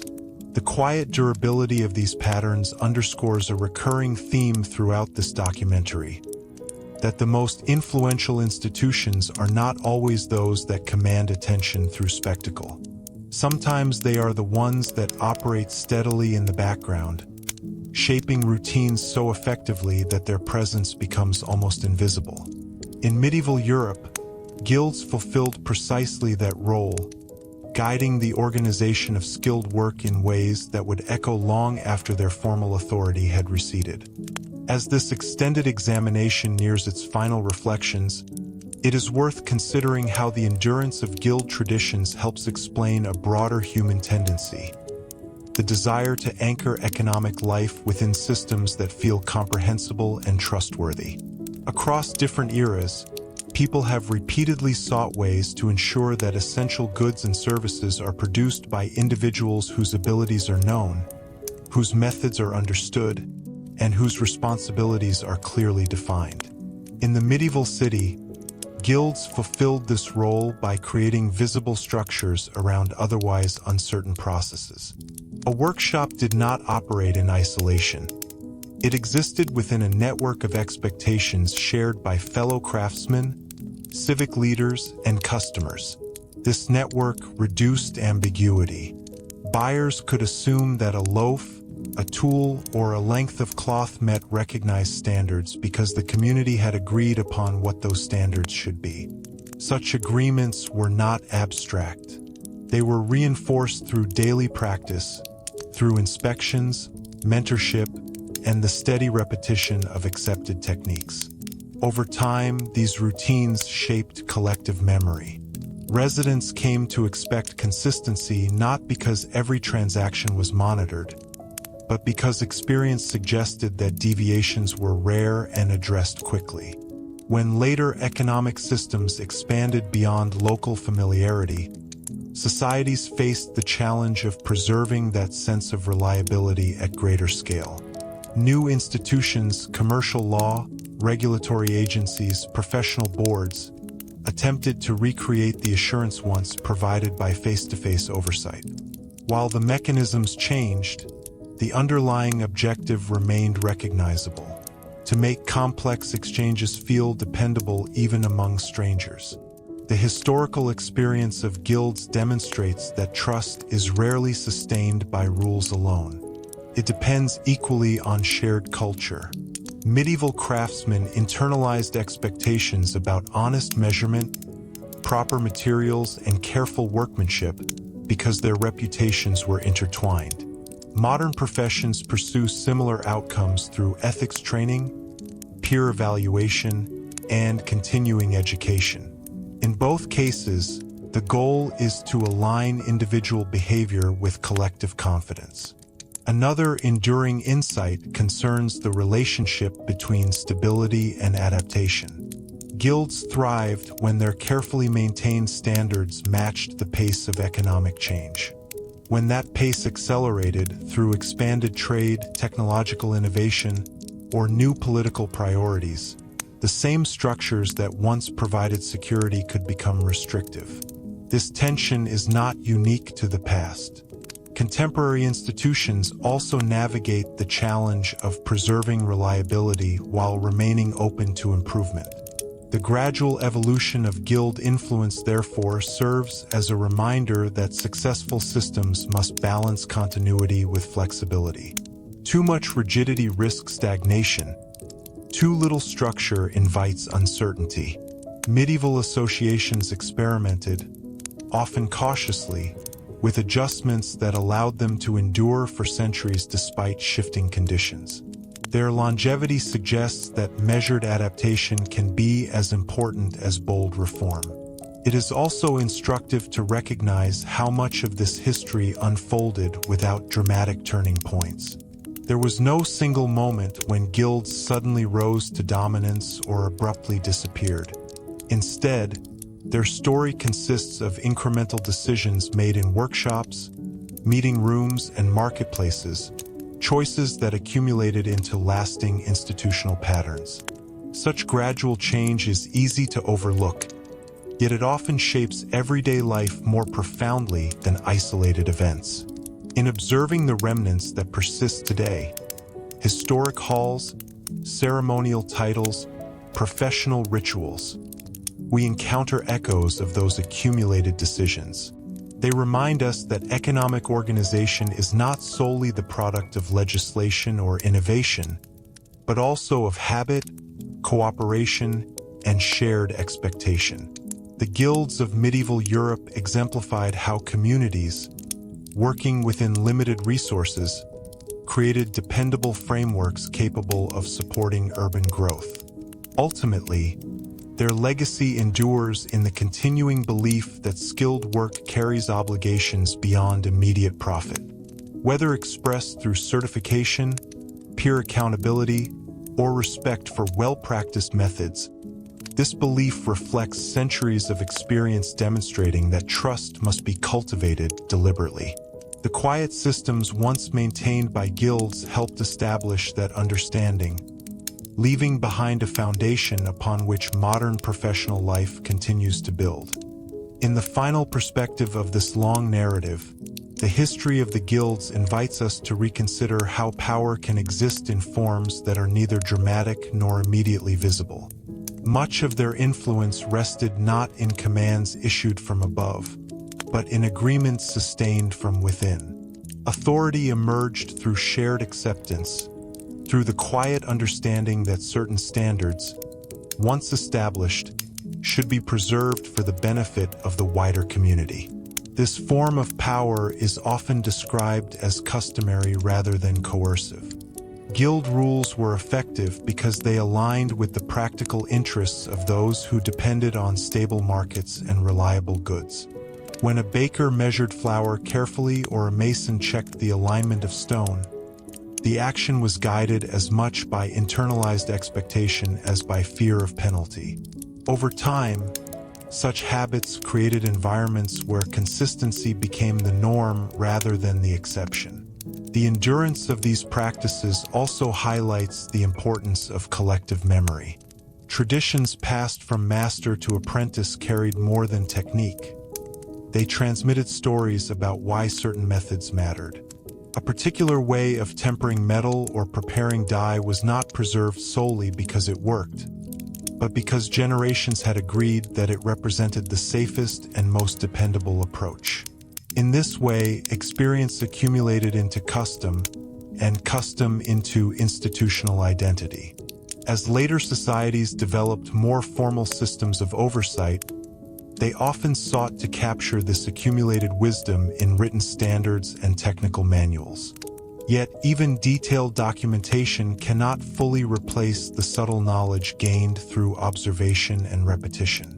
The guild environment, with its emphasis on proximity between learner and teacher, allowed these nuances to be conveyed in ways that were difficult to record. Modern training programs continue to rely on mentorship for similar reasons.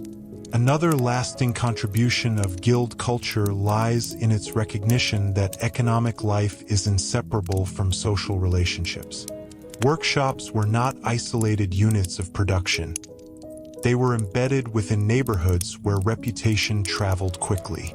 Courtesy toward customers, fairness in measurement, and reliability in delivery all influenced how a craftsman was perceived beyond the marketplace. This integration of professional and social conduct encouraged behavior that supported long-term trust. Even as contemporary economies operate across vast distances, echoes of this principle remain. Businesses invest in brand reputation, professionals maintain ethical guidelines, and organizations respond to public scrutiny.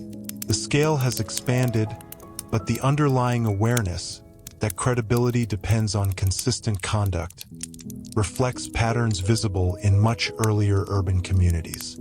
It is also important to acknowledge that the guild model was never universally inclusive. Opportunities were often limited by tradition, family connection, or local regulation. Recognizing these constraints helps provide a balanced understanding of their role. They were institutions designed to manage risk in uncertain environments, and in doing so they sometimes prioritized stability over openness. Later reforms sought to widen participation while preserving the benefits of shared standards. The gradual transition from guild oversight to modern regulatory frameworks illustrates how societies refine existing ideas rather than discarding them entirely. Concepts such as certification, inspection, and professional accountability did not appear suddenly. They evolved from earlier attempts to coordinate skilled work responsibly. Each generation adapted inherited structures to meet new conditions, blending continuity with innovation. Seen across centuries, the guilds represent an early chapter in the ongoing effort to align economic activity with public confidence. Their quiet governance of workshops and markets demonstrated that complex systems can function through cooperation as effectively as through command. By linking individual craftsmanship to collective responsibility, they helped establish expectations that still shape how expertise is recognized today. In this sense, the legacy of medieval guilds is less about the preservation of specific rules and more about the endurance of a mindset. It is the belief that dependable work arises from careful training, shared oversight, and respect for methods proven through experience. Though the banners have faded and the monopolies have long since dissolved, the habits they encouraged continue to guide the ways modern societies seek to ensure that what is made, and who makes it, can be trusted. As we bring this extended exploration toward its closing reflections, it is useful to consider how the history of the guilds illustrates a broader principle about the evolution of institutions. That systems created to solve immediate, practical problems often outlast the conditions that first required them. In medieval Europe, guilds emerged because cities needed reliable ways to organize skilled labor, maintain quality, and reduce uncertainty in daily exchange. Over time, these practical solutions matured into traditions that shaped expectations long after their original context had changed. One reason for this endurance lies in the human preference for familiar frameworks. When a method has demonstrated reliability across generations, communities tend to preserve it even as circumstances shift. Guild structures, apprenticeship certification, collective oversight became associated with trust itself. Removing them entirely would have meant replacing not only regulations, but also the confidence those regulations inspired. As a result, many later reforms chose modification rather than abolition. This pattern can be observed in the gradual transition from localized craft supervision to broader professional governance. Instead of eliminating standards, emerging states and institutions expanded them. Licensing systems, formal examinations, and written codes of practice translated earlier customs into more scalable forms. The intention remained consistent: to reassure the public that specialized work met agreed expectations. At the same time, technological change required new approaches. Mechanized production introduced processes too complex or too rapid for traditional workshop oversight. Monitoring quality now depended on engineered measurements, standardized components, and centralized inspection. Yet even within these industrial environments, the language of mastery and apprenticeship persisted, reminding participants that experience still mattered alongside machinery. Culturally, the image of the skilled craftsperson retained symbolic value. Literature, art, and later historical writing often portrayed the workshop as a place of patience and discipline, contrasting it with the perceived impersonality of mass production. This contrast was not always accurate, but it reflected a continuing respect for the ideals guild culture had promoted: careful workmanship, accountability, and pride in completed tasks. Urban heritage movements in the 19th and 20th centuries further reinforced this memory. Restored guild halls, preserved trade emblems, and public exhibitions of traditional techniques invited citizens to view their cities as products of accumulated skill rather than abstract planning. By highlighting the continuity between past and present, these efforts helped maintain a sense that modern prosperity was built upon earlier systems of organized labor. From a historical perspective, the guilds also demonstrate how authority can be distributed across many small units rather than concentrated in a single center. Instead of relying solely on royal decree or municipal enforcement, medieval cities delegated responsibility to groups with direct knowledge of their trades. This decentralized approach reduced administrative burden and encouraged participation, as members had a stake in maintaining the reputation of their profession. Modern governance, though far more complex, still incorporates similar principles. Professional boards, industry associations, and standards organizations operate alongside government agencies, sharing responsibility for oversight. This layered structure reflects the recognition that effective regulation often benefits from both centralized coordination and specialized expertise. In reflecting on these continuities, the story of the guilds becomes less about a vanished medieval curiosity and more about an enduring experiment in cooperative order. Their methods were shaped by the constraints of their time: limited communication, localized markets, and strong communal ties. But the problems they addressed remain familiar. Societies continue to seek ways to balance opportunity with reliability, innovation with trust, and individual ambition with collective responsibility. Through centuries of quiet administration, careful training, and shared expectation, the guilds helped establish habits that outlived their formal power. Their legacy endures not because their exact rules survived, but because the principles they embodied, structured learning, mutual accountability, and respect for proven standards, proved adaptable to new eras. In this way, the workshops of medieval Europe contributed to a long tradition of organizing work so that communities, even amid change, could depend upon the skill and integrity of those who produced the tools of everyday life. In the very last stage of this reflection, it is helpful to step away from individual institutions and consider the deeper continuity that connects medieval guild practices with the broader history of how societies manage uncertainty. Every community, regardless of era, must answer a similar question. How can people rely on goods and services they did not personally produce?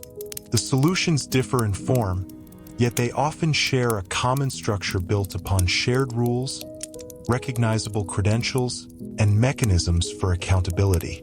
Guilds represented one of the earliest sustained attempts in European cities to answer that question in an organized way.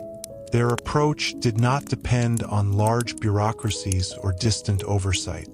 Instead, it relied on proximity, on the ability of members to observe one another's work, correct errors quickly, and preserve techniques that had proven dependable. This environment allowed trust to develop through repeated, visible practice rather than abstract assurance. As populations grew and economies expanded, proximity alone was no longer sufficient. Transactions increasingly occurred between strangers separated by distance. In response, societies began translating the interpersonal trust once maintained within guild halls into formalized systems, certificates, seals, contracts, and eventually standardized regulations. These tools extended confidence beyond the boundaries of local familiarity. What is striking is how closely these later mechanisms resemble the earlier logic of guild oversight. A modern license or accreditation functions, in essence, as a collective promise that certain standards have been met. It reduces the need for each customer to verify competence individually. While the scale and technology have changed, the fundamental objective, making reliability visible, remains consistent across centuries. The guild experience also illustrates the importance of shared expectation in sustaining complex cooperation. When craftsmen agreed on measurements, materials, and acceptable methods, they reduced friction within markets. Buyers and sellers could interact without renegotiating basic assumptions each time. Today, international standards, technical specifications, and professional guidelines perform a similar role, allowing vast networks of production to operate with coordinated precision. Equally enduring is the recognition that such systems require continual renewal. Medieval guilds held regular meetings, updated rules, and trained new members to ensure continuity. Modern institutions likewise revise standards, conduct audits, and provide ongoing education.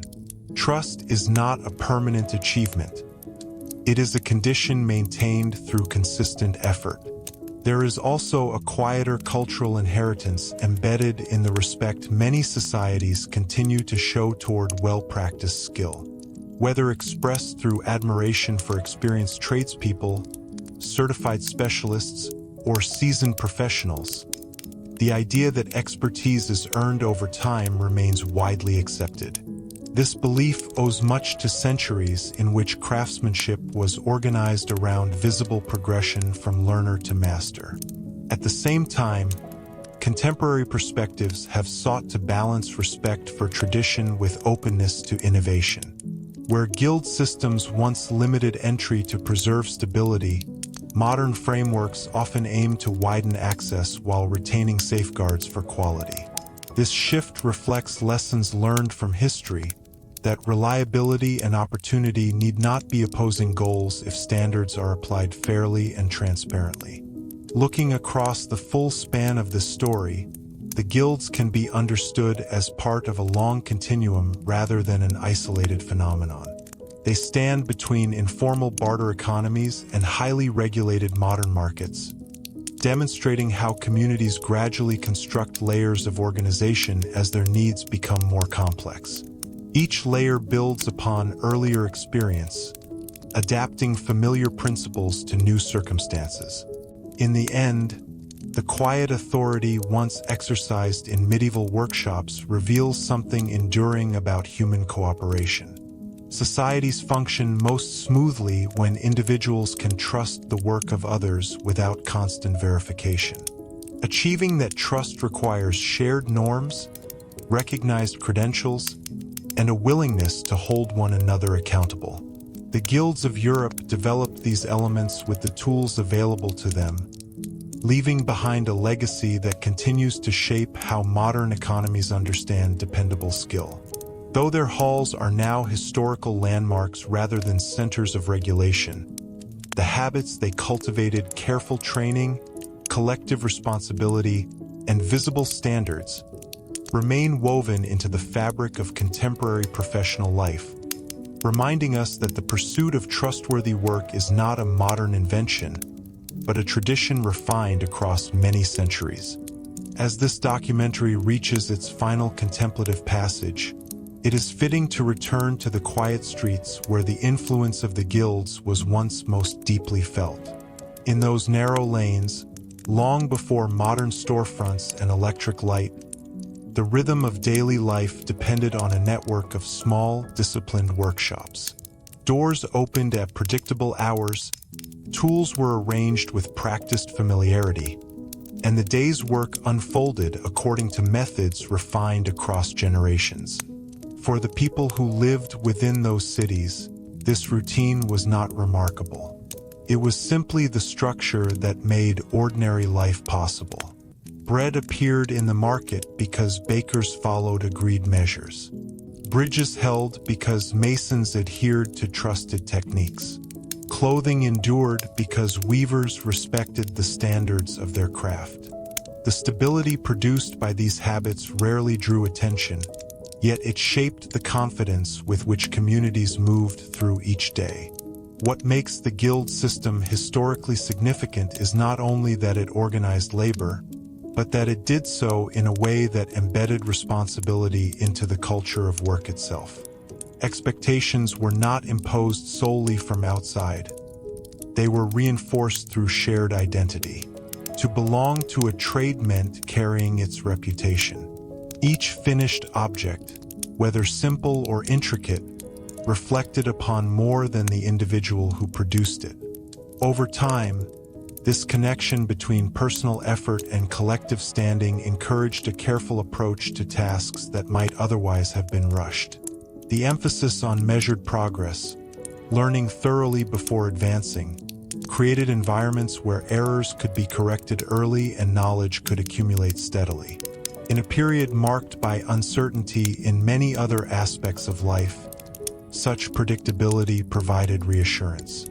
As centuries passed and new economic forms emerged, much of this quiet structure was absorbed into larger systems. Factories introduced schedules governed by machinery, governments established inspection regimes, and professional bodies formalized credentials. Yet beneath these visible changes, the older expectation persisted that reliable outcomes depend on disciplined process. Even today, when production often occurs far from the point of purchase, societies continue searching for signals that indicate trustworthiness. Labels, certifications, warranties, and professional designations all serve a purpose similar to the emblems once displayed above medieval workshops. They reassure those who cannot witness the work directly that agreed standards have been followed. The endurance of these practices suggests that the central challenge faced by medieval cities has never truly disappeared. Communities still require ways to coordinate effort among individuals with different skills, backgrounds, and incentives. Technology may accelerate communication, but it does not eliminate the need for shared norms. Trust remains a resource that must be cultivated deliberately.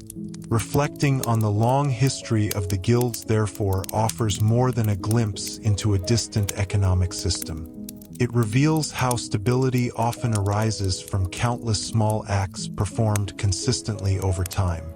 Meetings held in modest halls, apprentices guided through repetitive exercises, inspections conducted without ceremony. These quiet routines formed the foundation upon which larger achievements rested. In the end, the legacy of the medieval guild is best understood not as a set of rules preserved unchanged, but as a tradition of thinking about work as a collective responsibility.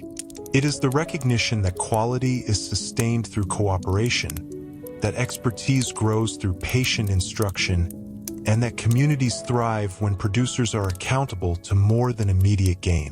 Though the banners have faded and the workshops have been replaced by new forms of industry, the underlying principle endures. Reliable societies are built not only by innovation or authority, but by the steady maintenance of standards that people agree to honor together. In that sense, the quiet power once exercised within the guild halls continues to echo, subtly, persistently, wherever skill, trust, and shared expectation remain essential to the functioning of everyday life. In the final quiet reflection of this long narrative, it is worth pausing to consider how easily the most influential systems in history can fade into the background of memory. Grand events, wars, coronations, treaties, often dominate the record because they are dramatic and easily defined. Yet the stability that allows societies to endure between such moments is usually maintained by institutions whose work is steady, repetitive, and largely unseen. The medieval guilds belonged to this quieter category. For centuries, their presence shaped how cities functioned from morning until evening. Markets operated with predictable measures, workshops followed accepted techniques, and apprentices moved through carefully structured paths toward competence. None of these activities were extraordinary on their own, but together they created an environment where daily exchange could proceed with confidence. In a world without rapid communication or centralized oversight, that confidence was essential. The endurance of this system depended less on force than on habit. People learned what to expect and adjusted their behavior accordingly. Customers trusted familiar marks. Masters trained successors in established methods. City officials relied on organized trades to coordinate labor when needed. Over time, these repeated interactions formed a web of expectations that supported cooperation even among individuals who did not know one another personally. This web illustrates a broader truth about how complex communities sustain themselves. Trust is rarely produced by a single rule or authority. It emerges from many small assurances that accumulate through consistent experience. The guilds provided such assurances by linking reputation to shared standards and by creating mechanisms, inspections, oaths, recorded agreements that reinforced reliability. As later centuries introduced larger markets and more distant transactions, societies sought new ways to preserve that sense of dependability. Written contracts replaced verbal promises, standardized weights replaced local measures, and formal credentials replaced personal familiarity. Each development expanded the reach of trust beyond the immediate neighborhood.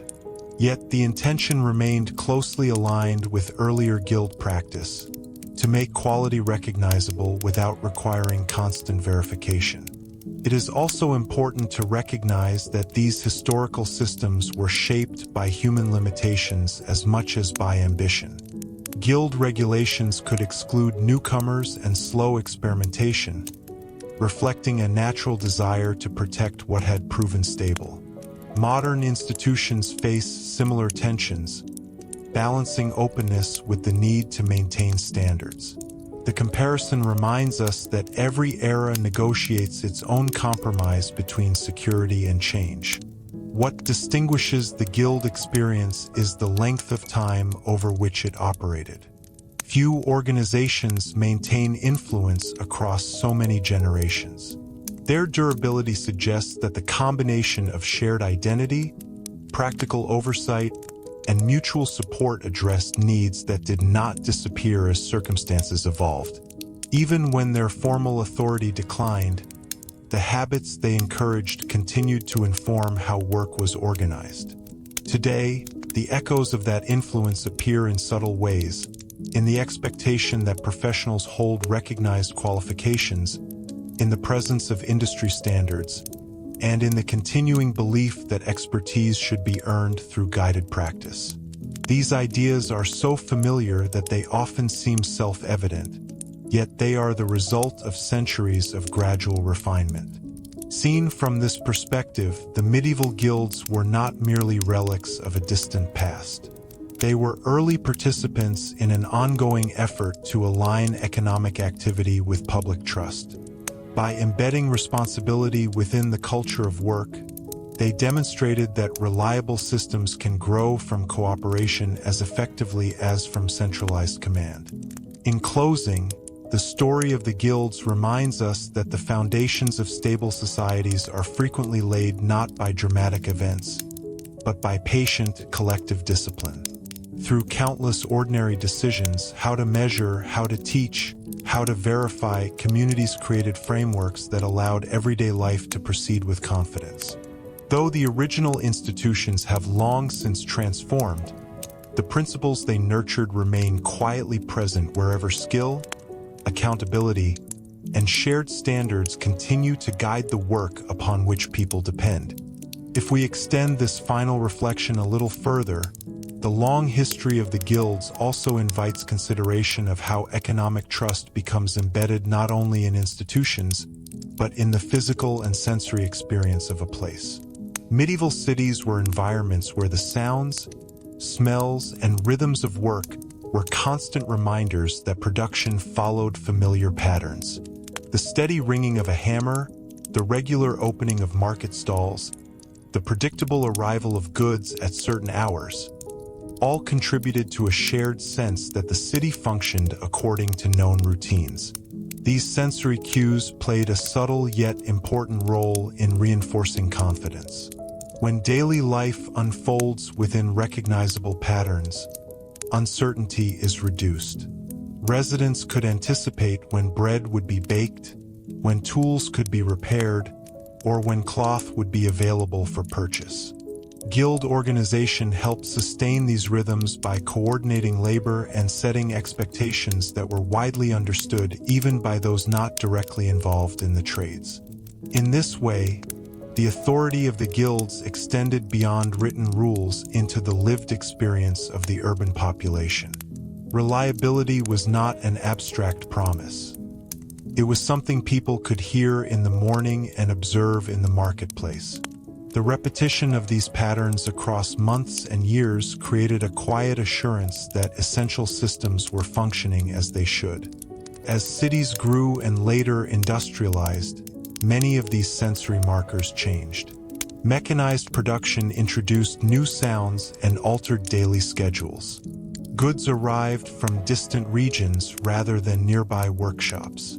Yet communities continued seeking recognizable signals that indicated order, factory whistles marking shifts, standardized shop hours, posted price lists, and eventually branded packaging.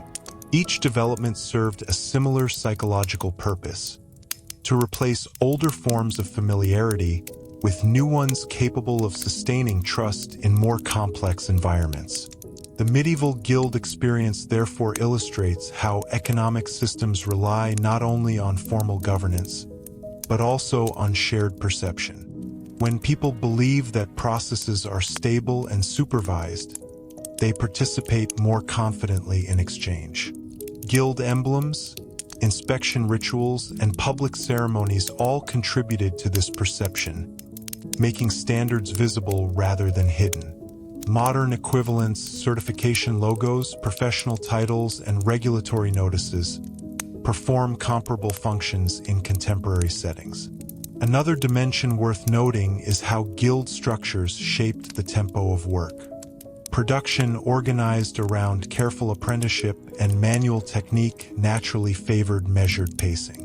Tasks were completed with attention to sequence and precision, reinforcing the idea that quality required time. Even as later periods introduced pressures for faster output, the cultural association between patience and craftsmanship remained influential. This legacy can still be observed in how many societies differentiate between items valued for durability and those produced primarily for convenience. Objects described as well-made or hand-finished often carry an implicit connection to older traditions of supervised skill. While modern manufacturing can achieve high standards through different means, the language used to describe excellence frequently echoes expectations formed during centuries when guild-regulated methods defined reliability. It is also instructive to recognize how these historical patterns affected social cooperation beyond economics. Shared work rhythms encouraged synchronized daily life, mealtimes aligned with market hours, community gatherings scheduled around trade routines, and seasonal festivals timed to production cycles. Guild calendars, tied to both religious observance and commercial necessity, helped coordinate large populations without centralized scheduling systems. As administrative states later introduced standardized timekeeping and broader regulation, they built upon communities already accustomed to organizing activity collectively. The transition from locally coordinated routines to nationally synchronized schedules was eased by habits long established within guild-managed environments. Looking across this extended timeline, the guilds appear less as isolated economic bodies and more as frameworks that helped cities develop predictable patterns of living. Their influence touched how people worked, how they planned their days, and how they interpreted signals of reliability around them. Even when new technologies replaced older methods, the expectation that complex societies should operate through visible, dependable routines persisted. In the end, the quiet power of the guilds lay in their ability to make stability feel ordinary. By embedding standards into the daily experience of urban life, they transformed trust from a fragile assumption into a practical habit. Though the workshops that once sustained these rhythms have largely given way to different forms of production, the desire for recognizable order signals that systems are functioning and that promises will be kept, remains a constant feature of human communities. Through this lens, the legacy of medieval guilds is not confined to economic history alone. It extends into the ways societies continue to design environments where reliability can be sensed as well as understood, ensuring that cooperation among strangers remains not only possible, but quietly dependable. If we follow this final thread to its widest horizon, the history of the guilds ultimately becomes a study in how societies transform uncertainty into routine.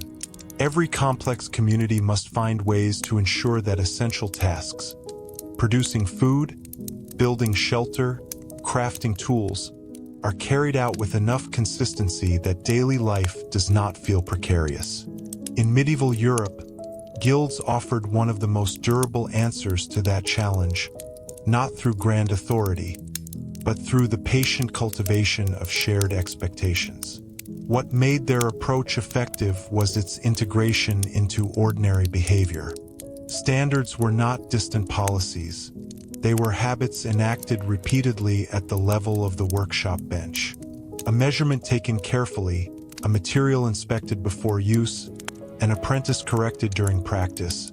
These small actions accumulated into a culture where reliability became the default outcome rather than a fortunate exception. Over time, such repetition created confidence that extended beyond individual craftsmen to the reputation of entire trades. This transformation, from isolated skill to collective assurance, helped cities function despite limited resources and frequent disruption. Fires, shortages, and political tensions were common features of medieval urban life. Yet the presence of organized trades allowed recovery to proceed with some predictability. When damage occurred, communities knew which groups possessed the expertise to repair structures, restore supply, or replace essential goods. The guild system thus acted as a reservoir of coordinated capability. As economic networks widened in later centuries, that reservoir was gradually supplemented by new forms of organization. Merchant companies, state bureaus, and industrial enterprises assumed responsibilities once concentrated within local associations. Yet these newer structures often adopted familiar practices. Written procedures, defined roles, staged training, and visible markers of approval. The continuity suggests that the underlying logic of guild organization, linking competence with accountability, proved adaptable across changing technological landscapes. There is also a psychological dimension to this continuity. People are more willing to depend on systems they perceive as orderly and supervised.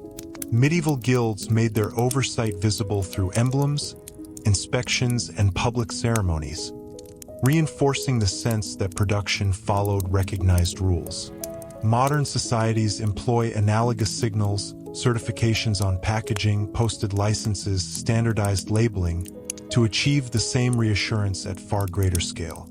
In both cases, visibility strengthens trust.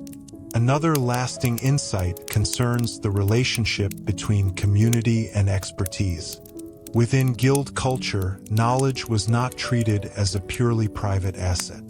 While certain techniques were guarded, the broader expectation was that skills should be transmitted so the trade itself would endure. Apprenticeship embodied this principle by converting individual mastery into shared continuity. Contemporary professional education, though more formalized, still reflects the belief that expertise gains value when it can be reliably passed forward. It is equally important to recognize that stability derived from shared standards must remain open to revision. The later challenges faced by guilds, particularly when rapid economic change demanded flexibility, demonstrate how systems optimized for consistency can struggle with acceleration.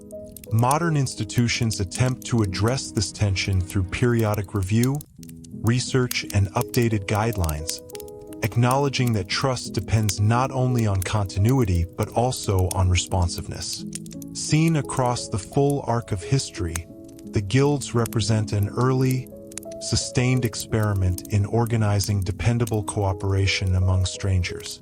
They showed that large groups could coordinate complex production without constant central enforcement, provided that members accepted mutual responsibility for outcomes. This lesson has echoed through subsequent centuries in forms ranging from professional associations to international standards bodies. In the quiet aftermath of their decline as regulatory powers, the deeper habits they encouraged did not vanish. Societies continued to expect that skilled work would be learned through structured progression, evaluated against shared criteria, and performed with attention to long-term consequence. These expectations now feel so natural that their origins are rarely considered, yet they are part of a legacy shaped by countless workshops where discipline and routine were treated as essential virtues. To look back on the world of the medieval guild is therefore to glimpse one of the foundations upon which modern confidence in complex systems is built. Not the foundation of technology or law alone, but of practiced reliability, of the belief that, through cooperation and consistent standards, communities can transform uncertainty into something manageable. Though the banners, halls, and monopolies belong to another age, the quiet logic that sustained them continues to inform how societies today seek to ensure that what is made, taught, and maintained can be trusted to endure. As this extended account settles into its closing horizon, One final perspective emerges from the long presence of guilds within European urban life: the realization that durable institutions are often built less on authority than on shared patience. The medieval craftsman's world moved at a measured pace, not because innovation was absent, but because reliability required time to learn, time to test materials, time to repeat processes until outcomes became predictable. Within that slower rhythm, communities discovered that consistency could be as valuable as creativity. This measured approach shaped expectations about how work should be organized. Tasks were divided into stages, each dependent on the careful completion of the previous one. Apprentices observed before attempting, practiced before producing, and produced under supervision before working independently. Such sequencing reduced the likelihood of costly failure in environments where resources were limited and replacement could be difficult. Over generations, this methodical progression became an accepted model for cultivating competence. Even as later centuries introduced faster production methods, the underlying respect for staged learning persisted. Modern training, whether in technical trades, medicine, engineering, or the arts, continues to emphasize supervised practice before full responsibility is granted. Though the tools have changed, the logic remains closely aligned with earlier guild principles, that expertise is strengthened through gradual exposure rather than immediate autonomy. The guild system also demonstrates how economic resilience can arise from distributed knowledge. Instead of concentrating skill in a single authority, cities maintained networks of workshops capable of addressing varied needs. If one craftsman retired or a shop closed, others within the same trade could continue providing essential services. This redundancy protected communities from sudden disruption, ensuring that no single failure would halt daily life. Modern infrastructures often replicate this principle through diversified supply chains and multiple providers. While the scale is vastly larger, the intention is similar: to prevent dependency on a single point of production. The medieval experience suggests that resilience is not solely a product of advanced technology, but of thoughtful organization that anticipates interruption and prepares alternatives. Another enduring lesson concerns the social recognition attached to dependable work. In guild-regulated environments, a reputation for consistency could sustain a workshop across decades. Customers returned not only because goods were available, but because prior experience had reduced uncertainty. This accumulation of trust functioned as a form of long-term capital, sometimes more valuable than immediate profit. Contemporary economies still reward similar reliability. Organizations invest heavily in quality assurance and brand credibility, understanding that confidence built slowly can support stability even during competitive pressure. The medieval craftsman's careful attention to standard measures finds its echo in modern certification processes, designed to signal that expectations will be met repeatedly, not just once. It is also worth noting how guild traditions framed work as part of a moral landscape. Producing sound goods was linked to notions of honesty, fairness, and duty toward neighbors. While such language was shaped by the religious and cultural context of the time, the broader idea that professional conduct carries ethical weight remains familiar. Codes of practice and professional oaths in many fields continue to express the belief that technical skill should be guided by responsibility. As the centuries carried Europe into increasingly complex economic systems, these ethical expectations did not disappear. Instead, they were translated into formal guidelines, legal obligations, and peer accountability. The continuity suggests that societies repeatedly rediscover the necessity of aligning competence with integrity if trust is to be sustained at scale.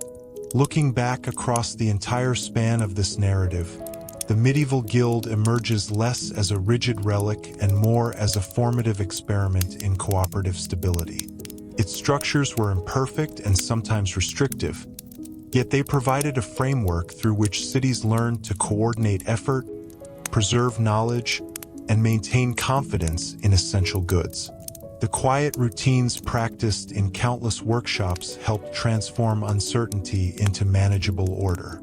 In the present day, surrounded by technologies and institutions unimaginable to earlier craftsmen, the same foundational challenge remains: how to ensure that complex systems continue to produce outcomes people can rely upon. The answer still depends on many of the principles refined centuries ago: clear standards, careful training, shared oversight, and the patient cultivation of reputation. Thus, the story of the guilds concludes not with disappearance, but with diffusion. Their visible authority faded, yet the habits they nurtured, discipline in process, respect for mastery, and commitment to collective trust, spread into the wider fabric of modern professional life. In that quiet diffusion lies their lasting significance, a reminder that enduring stability is rarely the result of sudden invention, but of generations willing to practice reliability until it becomes the ordinary foundation upon which everything else is built. In bringing this long meditation to its final resting point, it is useful to consider how the legacy of the guilds ultimately reveals something fundamental about the relationship between human cooperation and time. Institutions that endure are rarely sustained by urgency alone. They persist because their practices become woven into the ordinary expectations of daily life, repeated so consistently that they no longer feel imposed but simply understood. For centuries, guild-regulated cities operated within such a framework. The presence of agreed measures, recognized training paths, and shared responsibility allowed thousands of small transactions to occur without constant negotiation. Each purchase of bread, each repair of a tool, each order for cloth depended on the assumption that someone, somewhere within the system, had ensured the work met established standards. That assumption, rarely articulated, frequently relied upon, formed a quiet foundation beneath urban existence. What distinguished the guild approach was its reliance on proximity and participation. Standards were not abstract directives issued from distant authorities. They were upheld by people who lived and worked alongside those affected by their decisions. This closeness encouraged a practical form of accountability. If quality declined, the consequences were immediate and visible, reinforcing the incentive to maintain care in production. As later eras expanded the scale of economic life, proximity was replaced by procedure. Written specifications, formal inspections, and institutional certifications attempted to replicate the reassurance once provided by face-to-face oversight. Though these mechanisms differ in appearance, their purpose remains aligned with earlier practice: to reduce uncertainty so that cooperation among strangers becomes possible. The long persistence of this goal suggests that trust is among the most valuable resources any society can cultivate. Without it, even simple exchanges require costly verification. With it, complex systems can function smoothly despite distance and diversity. Medieval guilds contributed to the early development of structured trust by linking individual reputation to collective standards, demonstrating that reliability could be organized rather than left to chance. Another enduring insight from their history concerns the role of memory in sustaining institutions. Customs preserved through ritual, record, and apprenticeship allowed knowledge to survive beyond the lifespan of any single member. This continuity reduced the risk that essential skills would disappear during periods of disruption. Modern organizations pursue similar safeguards through documentation, training programs, and archival practices designed to preserve expertise across generations.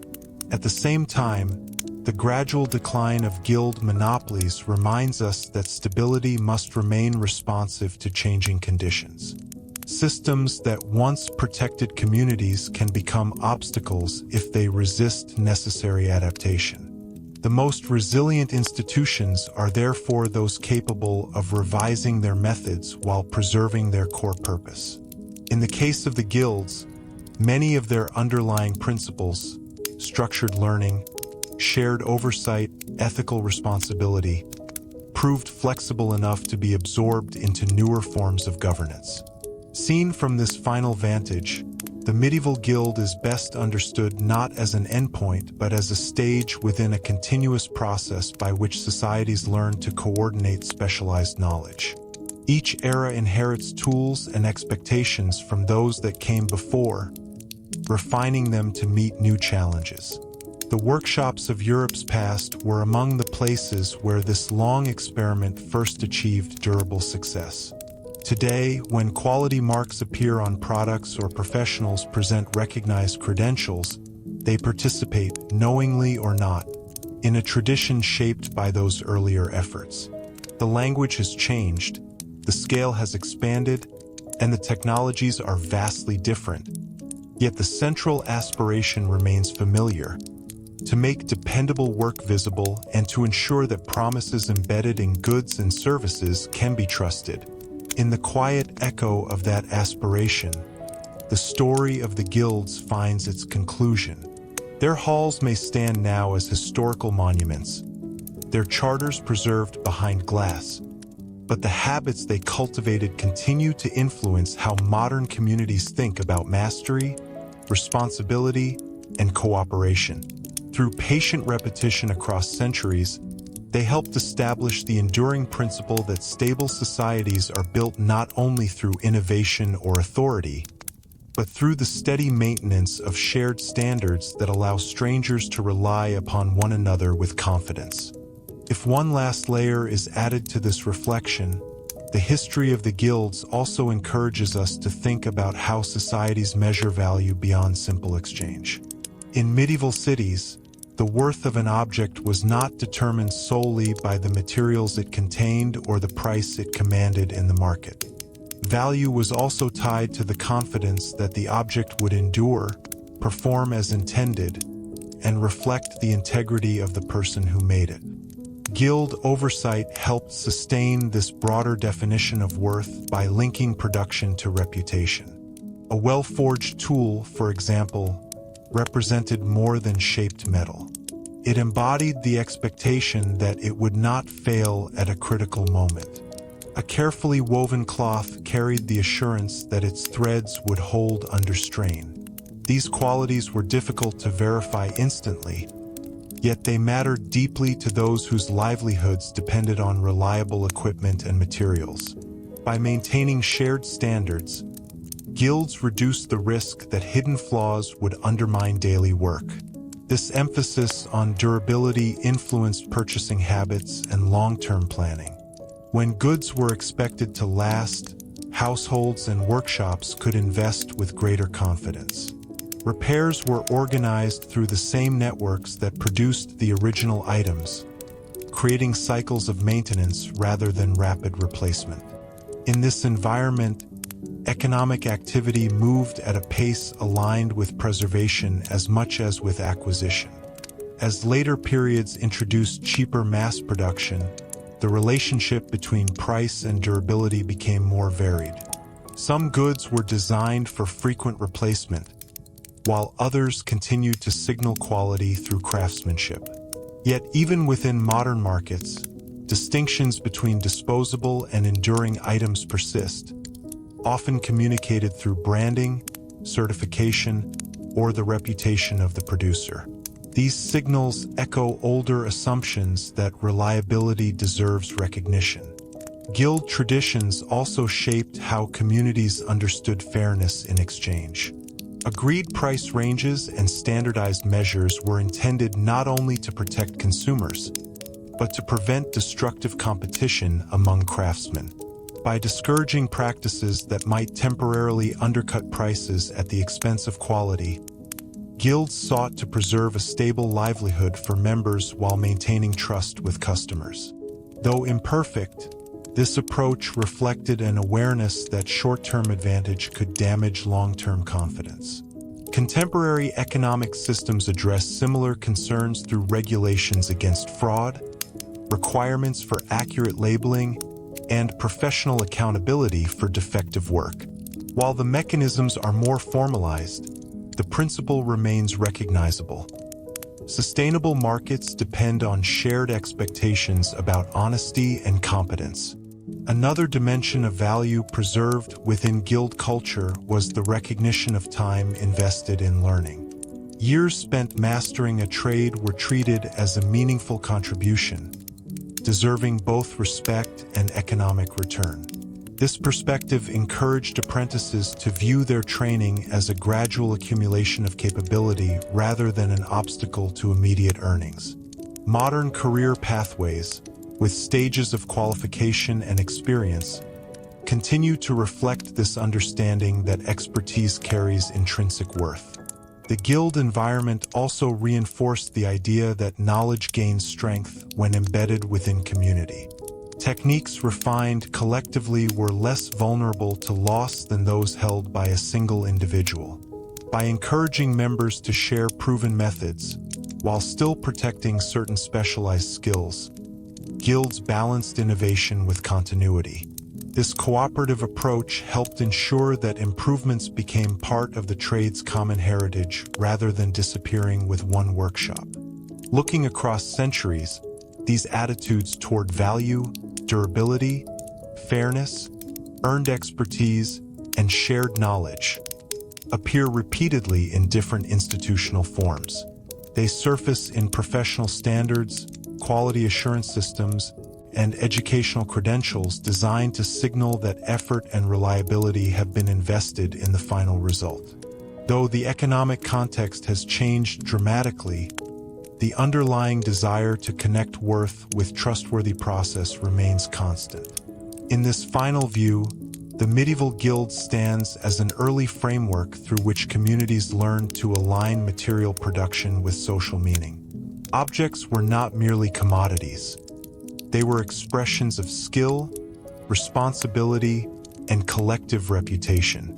By sustaining that connection, guilds helped cultivate markets where trust could persist across generations.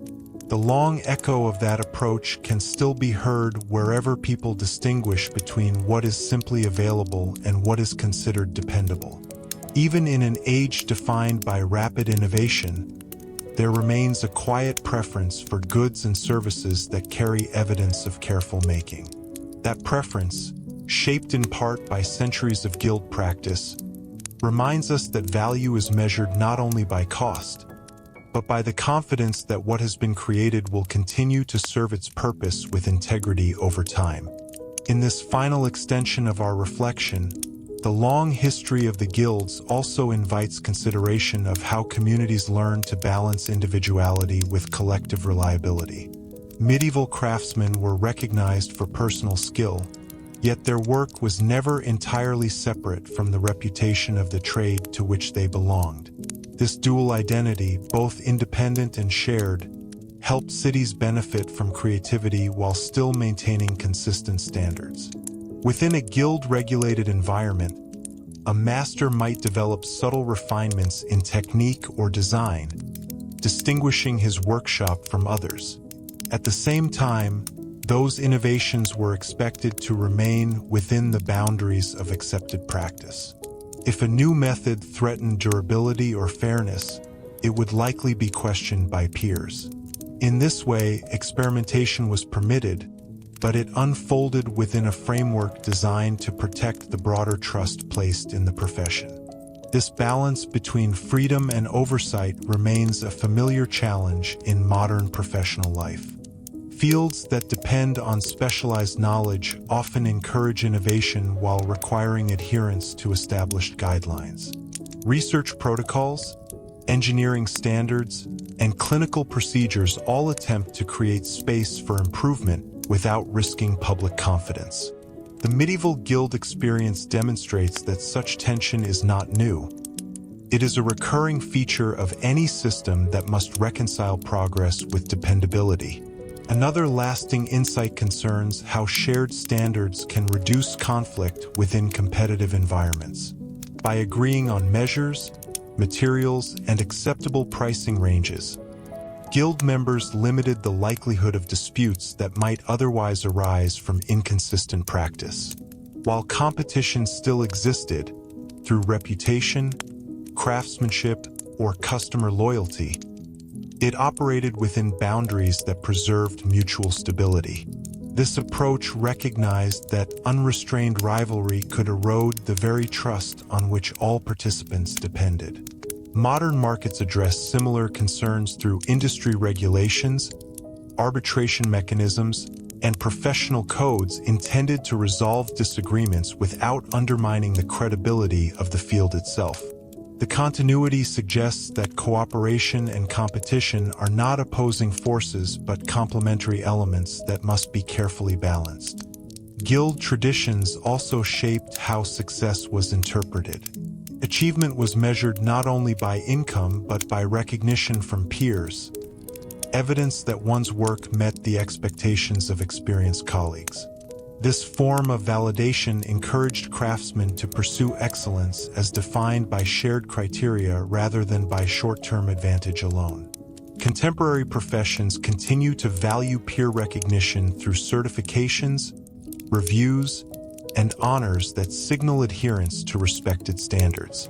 Equally important was the way guild culture connected work to long-term stewardship. Tools, techniques, and workshop spaces were often maintained with the expectation that they would serve future generations. This forward-looking mindset reduced waste and preserved accumulated knowledge. In many historic cities, families remained associated with particular trades for decades, reinforcing continuity between past and present practice. Today, discussions about sustainable production and responsible resource use echo aspects of this earlier perspective. While modern motivations may include environmental considerations and global supply chains, the underlying principle that careful management today benefits those who come after has deep historical roots. The guild system also highlights how shared rituals can strengthen professional identity. Oaths, ceremonies, and communal gatherings were not merely symbolic. They reinforced commitment to collective standards. Repetition of these rituals helped members internalize expectations, making adherence feel like participation in a respected tradition rather than compliance with external pressure. Modern organizations employ comparable practices through induction ceremonies, professional pledges, and continuing education events that reaffirm common values. Across the centuries, these various elements, balanced innovation, structured competition, peer validation, stewardship, and ritual, combine to create environments where skilled work could flourish without sacrificing public trust. Although the specific forms have evolved, the underlying architecture remains recognizable in contemporary systems designed to coordinate expertise across large populations. Seen from this final vantage, the medieval guilds offer more than a historical case study. They provide a lens through which to understand how durable cooperation is built. By linking individual talent to shared responsibility, they demonstrated that reliable outcomes emerge when creativity is guided by agreed principles. Their legacy endures wherever professionals strive to improve their craft while honoring the standards that allow others to depend upon it. In this quiet continuity, the long story of the guilds finds its lasting resonance, not as a fixed institution preserved unchanged, but as a set of practices that continue to inform how societies nurture skill, manage competition, and sustain confidence in the work that supports everyday life. As this extended narrative settles into its final, lingering reflection, one last perspective emerges from the centuries-long presence of guilds in European cities. The realization that stable societies are often sustained by systems that make responsibility visible. In the medieval world, where formal enforcement could be limited and communication slow, communities depended on clear signals that someone, somewhere, was accountable for the quality of what was produced. Guilds created those signals through a combination of marks, rituals, and recognizable procedures. A sign above a workshop door, a seal pressed into wax, or the presence of a known master within a market stall all communicated that the goods offered were not anonymous. They carried a lineage of training, oversight, and shared expectation. This visibility reduced uncertainty in exchanges that might otherwise have required constant personal verification. Over time, such signals became woven into the mental landscape of the city. Residents learned to associate certain symbols with dependable outcomes. Trust, once established, allowed daily transactions to proceed efficiently, freeing attention for other concerns. The practical benefit was subtle but profound. When fewer resources are spent guarding against failure, more energy can be directed toward building, learning, and adapting. As economic life expanded beyond the scale of personal familiarity, later societies sought to preserve this visibility through new forms. Printed labels, standardized documentation, professional credentials, and regulatory notices all serve a similar purpose. They make responsibility legible across distance. Though far removed from the timbered streets of medieval towns, these modern markers continue the effort to ensure that work is traceable to recognized standards. The Guild experience also underscores how accountability is strengthened when it is shared rather than isolated. Because the reputation of an entire trade could be affected by the actions of one member, peers had an incentive to encourage careful practice. Informal correction, advice, and mentorship often prevented small errors from becoming larger failures. This distributed oversight reduced the need for constant external enforcement while maintaining consistent quality. Contemporary systems mirror this approach through peer review, collaborative supervision, and team-based responsibility in many professions. When individuals know that their performance reflects on a wider group, attention to detail tends to increase. The medieval workshop, with its close proximity between learners and experienced craftsmen, provided an environment where such mutual awareness was difficult to ignore. Another enduring lesson concerns the relationship between transparency and confidence. Guild meetings recorded decisions, maintained accounts, and preserved charters that could be consulted during disputes. Even when literacy was limited, the existence of documented rules reassured members that expectations were stable. Modern organizations extend this principle through published standards, audit trails, and accessible guidelines designed to demonstrate that processes are consistent and reviewable. It is equally important to recognize that visibility alone is not sufficient. It must be paired with competence. Guilds invested heavily in training precisely because public symbols of trust would lose meaning if not supported by real skill. The careful progression from apprentice to master ensured that those displaying the trade's emblem were capable of upholding its promises. Today, certifications and licenses serve a comparable function, linking recognizable markers to verified ability. Across the full span of this history, a consistent theme appears. Reliable cooperation depends on making both standards and responsibility apparent. When people can see how quality is maintained and who stands behind it, they are more willing to participate in complex systems. The medieval guilds achieved this within the constraints of their time, using tools available to them, ritual, reputation, and shared oversight, to create environments where trust could take root. In closing this long journey, the quiet halls and workshops of Europe's past can be understood as early laboratories in the art of visible responsibility.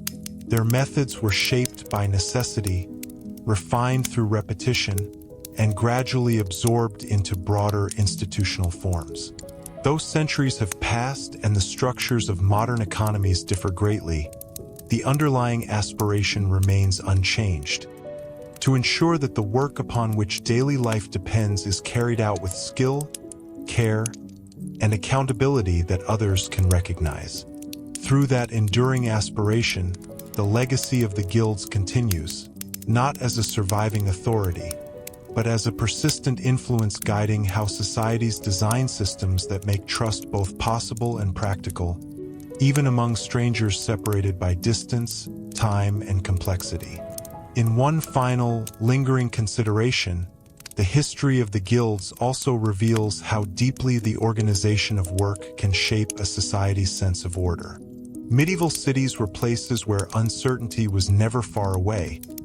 Harvests could fail, trade routes could be disrupted, and political authority could shift without warning.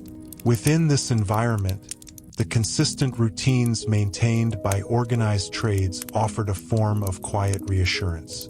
When the essentials of daily life, food, tools, shelter, continued to be produced with familiar reliability, the wider instability of the age became more manageable. Guild structures contributed to this reassurance by establishing predictable sequences. Materials were sourced through known channels, processed according to accepted methods, and distributed through recognized markets. Each stage was linked to people whose roles were understood by the community. Even those who never entered a workshop could trace, in broad outline, how goods moved from raw resource to finished object. This transparency reduced suspicion and helped prevent the spread of rumor during periods of strain. Such clarity of process is a feature modern systems still attempt to preserve. Supply chains are documented, standards are published, and responsibilities are assigned to identifiable organizations. While the scale is far greater, the intention mirrors earlier practice: to make complex production legible enough that participants can trust outcomes without needing to witness every step. Another dimension of guild influence lies in how it normalized the expectation that knowledge should be maintained collectively rather than left to chance. Techniques refined over decades were not treated as disposable. They were recorded in memory, demonstrated repeatedly, and guarded against careless loss. This careful preservation created continuity across generations, ensuring that skills essential to urban survival did not vanish with the passing of individual masters. Modern equivalents can be seen in technical archives, professional handbooks, and institutional training programs designed to capture expertise before it fades. The motivation is similar: to prevent disruption by securing a dependable reservoir of practiced knowledge. The medieval workshop, though modest in scale, embodied the same principle through lived instruction and shared routine. Guild culture also influenced how communities perceived fairness in opportunity.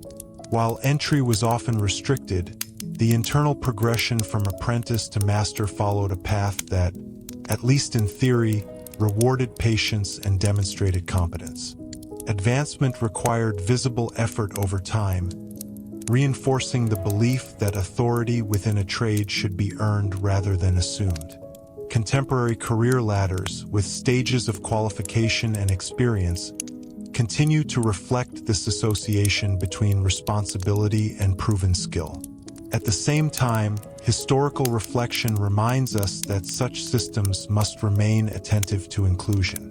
When pathways become too narrow, they risk excluding capable individuals and limiting the flow of new ideas. The later reforms that reduced guild monopolies illustrate how societies adjust inherited structures to broaden participation while retaining the benefits of shared standards. Across centuries, the most enduring contribution of the guilds may be the demonstration that reliability is not an abstract ideal but a practiced habit. It emerges from countless small decisions: choosing proper materials, verifying measurements, mentoring newcomers, and correcting mistakes before they spread. These actions rarely attract attention, Yet they accumulate into environments where trust becomes the default expectation rather than a fragile hope. In today's complex economies, supported by advanced technology and global exchange, the same accumulation still matters. Systems function smoothly when individuals and institutions consistently honor agreed procedures. When those procedures are neglected, confidence erodes quickly, regardless of how sophisticated the surrounding infrastructure may be. The lesson, quietly illustrated by medieval workshops, is that stability depends as much on discipline in ordinary tasks as on innovation in extraordinary ones. With that understanding, the long story of the guilds comes to rest not as a relic confined to history, but as a reminder of how communities, faced with uncertainty, learn to build dependable patterns of cooperation.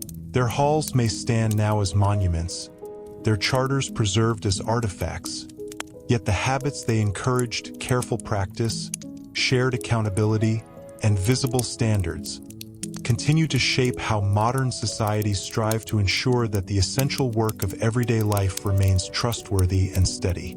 As this long reflection reaches its final, quiet horizon, it is fitting to consider how the legacy of the guilds ultimately rests in something less visible than buildings, charters, or ceremonial titles. Their most enduring contribution lies in the cultivation of expectations, subtle, widely shared assumptions about how trustworthy work should be organized, taught, and maintained. These expectations, formed slowly over centuries, outlived the institutions that first carried them. In the medieval city, daily survival depended on a chain of reliable actions. Grain had to be milled correctly, iron tempered to the proper strength, timber joined with care. Errors in any of these steps could have immediate consequences. Guild structures reduced that risk by ensuring that knowledge was not only possessed but transmitted, supervised, and renewed. The emphasis was not on extraordinary performance, but on consistent adequacy, on making sure that essential tasks were done well enough, often enough to sustain the community. Over time, this steady reliability shaped how people judged competence. Skill was measured less by bold innovation and more by the absence of failure. A tool that did not break, a scale that did not mislead, a beam that did not shift. These quiet successes reinforced confidence in the systems behind them. The guild environment rewarded such dependability, encouraging craftsmen to value precision and patience as professional virtues. When later economic transformations introduced larger organizations and faster production, these virtues did not disappear. Instead, they were translated into new forms, quality control procedures, standardized testing, maintenance schedules, and professional accreditation. Each mechanism sought to reproduce, at greater scale, the assurance once provided by close supervision in small workshops. The goal remained familiar: to prevent small errors from becoming larger disruptions. This continuity reveals how deeply societies rely on routines that rarely attract attention. Stability is often maintained not through dramatic intervention, but through the faithful repetition of established practice. The guilds exemplified this principle by embedding standards into the ordinary flow of work. Their meetings, inspections, and training sessions were modest in appearance, yet together they created a resilient framework capable of supporting growing cities. Another aspect of their legacy is the recognition that trust is strengthened when responsibility is traceable. Medieval consumers could identify which trade stood behind a product, and craftsmen knew their reputations were visible within the community. Modern systems pursue the same clarity through documentation, labeling, and professional accountability. Even in global markets, efforts are made to connect outcomes to identifiable processes and qualified individuals. It is also worth noting how the guild experience shaped cultural attitudes toward mastery. The idea that expertise deserves respect because it represents years of disciplined practice became deeply embedded in social perception. Titles, certifications, and honors in contemporary professions continue to signal this respect, acknowledging that reliable performance is built upon sustained effort rather than momentary success. At the same time, history reminds us that such recognition must remain open to renewal. New knowledge, new tools, and new participants are essential if standards are to remain relevant. The gradual transformation of guild authority demonstrates how institutions that once safeguarded stability can adapt by sharing their functions with broader systems, allowing continuity without rigidity. Seen across the full span of centuries, the guilds represent a formative chapter in humanity's ongoing effort to organize dependable cooperation. They showed that complex communities could create trust through shared norms, visible accountability, and patient instruction. Though their specific regulations have faded, the habits they encouraged, careful measurement, honest representation, collective oversight, continue to guide how modern societies approach the challenge of reliable production. In this final stillness, the story resolves not with the disappearance of the guilds, but with their quiet diffusion into the fabric of everyday expectations. Wherever people assume that a professional has been trained, that a product meets recognized standards, or that a service carries accountable responsibility, echoes of that earlier system can be found. The medieval workshop, modest and methodical, helped establish the enduring belief that stability is achieved not by chance, but by communities willing to practice trustworthiness until it becomes the ordinary ground upon which shared life depends. If one final, quiet consideration is added before this long account comes fully to rest, it is the recognition that the history of the guilds ultimately illustrates how societies transform practical necessity into lasting culture. What began as a set of arrangements to manage quality, training, and fair exchange gradually evolved into shared beliefs about what responsible work should look like. Over generations, these beliefs became so familiar that they appeared natural rather than constructed. In the medieval city, the need was immediate and tangible. Tools had to function, structures had to hold, and food had to be safe to consume. Guild oversight provided a dependable way to meet those needs by linking individual effort to collective expectation. Craftsmen did not operate in isolation. Their work was understood as part of a wider promise made to neighbors and customers. This sense of mutual reliance encouraged attention to detail that might otherwise have seemed excessive in environments focused only on short-term gain. As these practices were repeated, they shaped cultural attitudes toward diligence and care. Precision came to be associated with integrity and consistency with professionalism. Even when later economic systems expanded beyond the reach of small workshops, the association endured. Modern discussions of best practice, due care, or professional standard reflect a similar conviction that reliable outcomes depend on disciplined process rather than improvisation alone. Another enduring thread from the guild experience is the understanding that trust must be maintained actively. Medieval associations held regular meetings, reviewed disputes, and corrected deviations before they spread. These routines signaled that standards were living commitments rather than static declarations. Contemporary institutions follow comparable patterns through audits, continuing education, and periodic review of guidelines, mechanisms designed to keep expectations aligned with current conditions. The story also highlights how shared identity can reinforce ethical behavior. When craftsmen saw themselves as representatives of a respected trade, their personal choices carried broader implications. This awareness encouraged restraint in practices that might offer immediate advantage but damage long-term reputation. Modern professions echo this dynamic through codes of conduct that frame individual actions as reflections of the entire field. At the same time, historical distance allows recognition that such systems must remain open to renewal. The later challenges faced by guild monopolies demonstrate how protective structures can become restrictive if they resist adaptation. The gradual redistribution of their functions into wider regulatory and educational frameworks shows how societies preserve useful principles while revising the forms that carry them. Across centuries, the most persistent contribution of the guilds may therefore be conceptual rather than institutional. They helped establish the expectation that complex cooperation requires visible standards, accountable participants, and pathways through which skill is reliably transmitted. These ideas now appear in settings far removed from medieval markets, within laboratories, engineering firms, hospitals, and countless other environments where trust in specialized work is essential. Seen in this light, the quiet halls where craftsmen once gathered were early classrooms in the long education of urban society.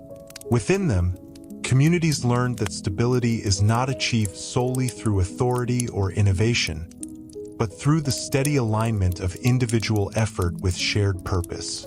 The lessons refined there proved adaptable enough to accompany Europe through commercial expansion, industrialization, and into the modern age. As this narrative finally settles, the legacy of the guilds remains less a memory of restrictive rules than a testament to the power of practiced reliability. Their influence endures wherever people expect that important tasks will be performed with care, that expertise will be earned through guided experience, and that responsibility for outcomes will be both recognized and shared.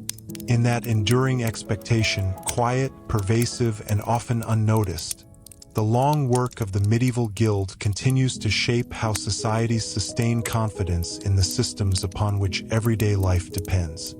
As this extended journey finally approaches its quiet conclusion, one last reflection emerges from the long presence of guilds within the fabric of European urban life. The realization that dependable societies are built upon habits that become so familiar they are rarely named. Medieval guilds did not only regulate trades, they cultivated patterns of behavior that gradually taught communities how to rely on one another without constant supervision. At the heart of this process was repetition. Day after day, apprentices practiced the same motions, masters checked the same measurements, and customers returned to the same workshops. These repeated actions reduced uncertainty not through grand design, but through accumulated experience.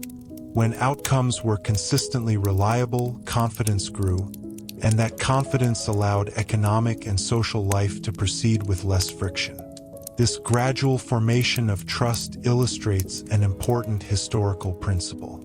Stability is often the product of countless small assurances rather than a single decisive reform. Guild regulations, inspection routines, and shared standards each contributed a modest layer of certainty. Together, they formed a structure strong enough to support expanding towns, growing markets, and increasingly complex networks of exchange. As later centuries introduced new technologies and wider trade, societies sought to preserve this layered certainty through different means.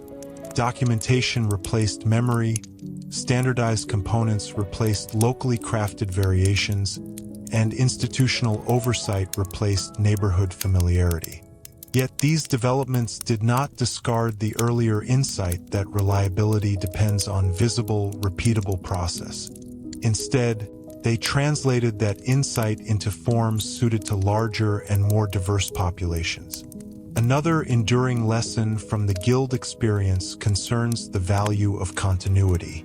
Techniques preserved across generations allowed communities to avoid relearning essential skills after each disruption. Fires, conflicts, or economic downturns could damage individual workshops, but the knowledge embedded within the trade survived through shared instruction. Modern systems pursue similar resilience through archives, training programs, and professional networks designed to safeguard expertise against loss.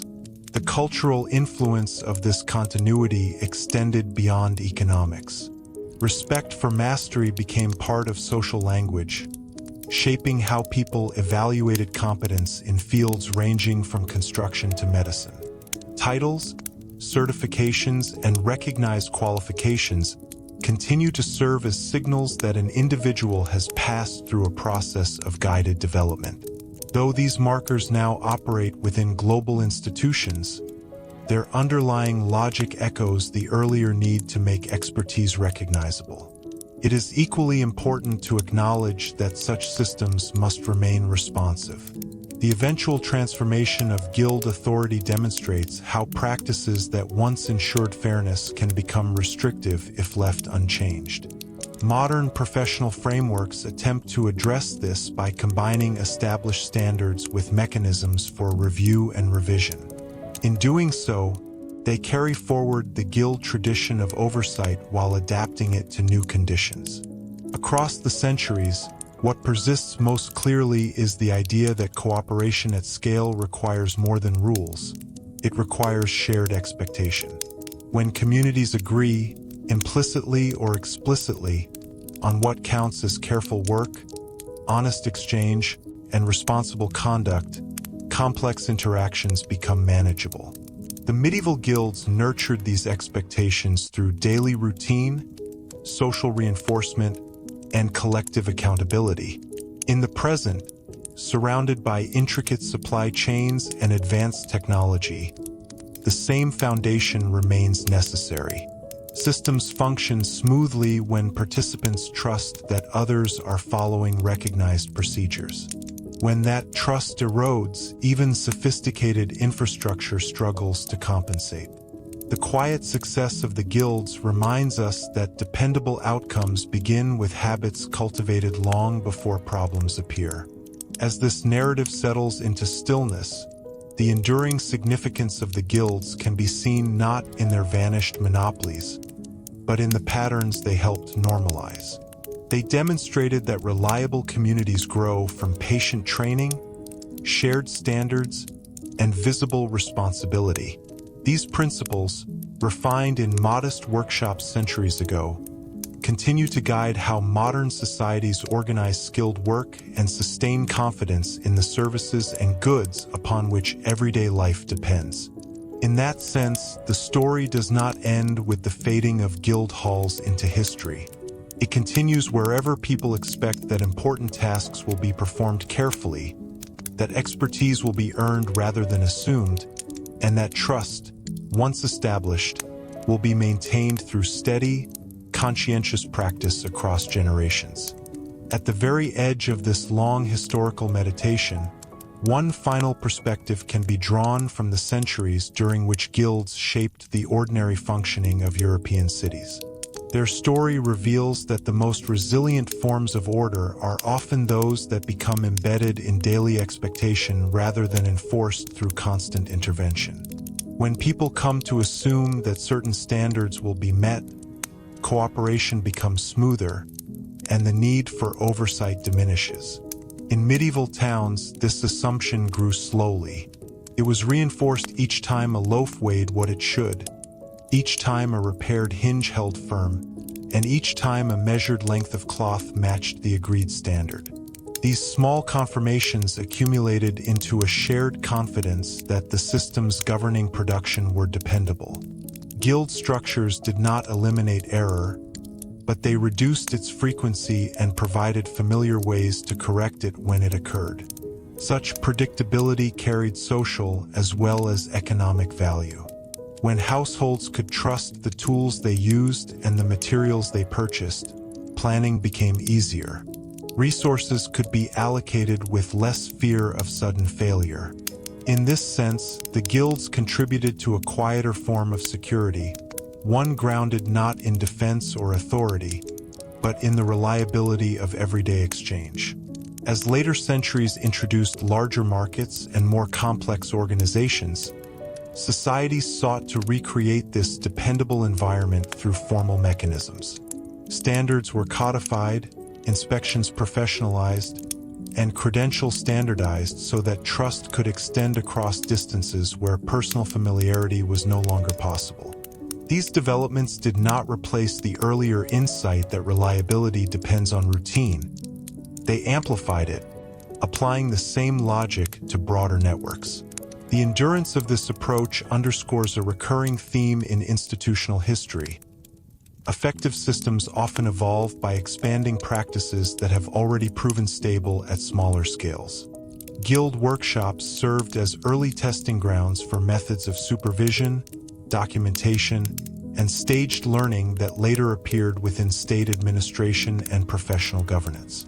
What worked in the narrow streets of a medieval quarter informed how larger societies organized responsibility. There is also a human dimension to this continuity. People tend to feel more secure when processes are understandable and outcomes consistent. Guild customs, visible marks, familiar ceremonies, known training paths made the production of essential goods legible to the community. Modern equivalents, from certification logos to publicly accessible standards, fulfill the same psychological need by signaling that invisible processes follow recognized rules. Another lesson from this long arc is that trust, once established, becomes a form of shared inheritance. Each generation benefits from the reliability built by those before it, yet must also contribute to maintaining that reliability for those who follow. Medieval craftsmen preserved techniques so their successors would not begin from uncertainty. Contemporary institutions maintain archives, update procedures, and train new professionals for the same reason. At the same time, the history of guilds reminds us that inherited systems require periodic renewal. When circumstances change through technology, trade, or social expectation, standards must be revisited to remain meaningful. The gradual transformation of guild authority into modern regulatory and professional frameworks demonstrates how continuity and adaptation can coexist without abandoning the core objective of dependable practice. In reflecting on this long continuum, the guilds appear less as relics of a distant past and more as early architects of organized trust. They showed that communities could create environments where reliability was expected, not exceptional. Their methods were shaped by the limits of their era, yet the principles they refined proved flexible enough to guide later institutions facing far more complex challenges. As this narrative finally settles into silence, what remains is not the image of restrictive monopolies, but the quieter recognition that stable societies depend on shared habits of care. The medieval guilds helped cultivate those habits through patient instruction, collective oversight, and visible accountability, until they became part of the ordinary rhythm of urban life. Today, wherever people rely on standards they did not personally verify, or trust expertise they did not themselves acquire, the distant echo of that earlier system can still be felt, sustaining cooperation through expectations shaped across many centuries. As this extended exploration reaches its final, reflective cadence, one last theme emerges from the centuries shaped by guild organization: the quiet realization that dependable societies are sustained by cultures that teach people how to care about outcomes they may never personally witness. Medieval craftsmen often produced goods that would be used far beyond their immediate presence. Tools carried to distant fields, beams supporting homes they would never enter, garments worn by strangers. Yet the standards governing their work encouraged attention to consequences that extended beyond the workshop. This orientation toward unseen responsibility helped create a form of trust that did not rely solely on personal relationships. Even when buyer and maker never met again, the expectation remained that the product would perform as promised. Guild oversight reinforced this expectation by linking individual effort to the collective reputation of the trade. In doing so, it cultivated a mindset in which quality was treated not merely as a private virtue but as a shared obligation. As economies expanded and transactions increasingly occurred across distance, this mindset proved adaptable. Later systems of contracts, warranties, and professional liability translated the older moral expectation into formal guarantees. Though expressed through legal language rather than customary oath, the underlying principle remained recognizable. Those who create or provide must stand behind the reliability of what they offer. Another enduring insight from the Guild experience is how communities learned to coordinate complex interdependence. Medieval cities depended on multiple trades working in sequence. Millers supplying bakers, smiths producing tools for carpenters, weavers relying on dyers. Guild structures helped align these relationships by establishing predictable standards at each stage. When one craft trusted the consistency of another, cooperation became more efficient, and the entire urban system functioned with fewer disruptions. Modern supply chains, though vastly larger, operate on similar foundations. Standardized components, shared technical specifications, and quality certifications allow distant producers to collaborate without constant renegotiation.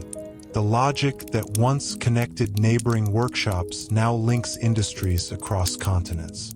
In both cases, reliability at each step reduces uncertainty for those who depend on the next. The Guild tradition also illustrates how professional identity can foster resilience during periods of change. Even as markets shifted and new technologies emerged, craftsmen often relied on the continuity of their training and shared standards to adapt gradually rather than collapse abruptly. Skills could be redirected to new materials or methods because the underlying discipline, careful measurement, patient assembly, attention to finish remained relevant. Contemporary professions face comparable transitions as innovation accelerates. While tools evolve rapidly, foundational practices, verification, peer review, structured learning, provide continuity that helps individuals navigate uncertainty. This persistence suggests that certain organizational habits, once established, become durable resources that outlast specific technologies. It is equally important to remember that such durability depends on renewal. Medieval guilds maintained their effectiveness by regularly admitting new apprentices and updating internal rules. Modern institutions continue this pattern through ongoing education, revised standards, and periodic reassessment of best practice. Trust is sustained not by preserving procedures unchanged, but by ensuring they remain aligned with present realities.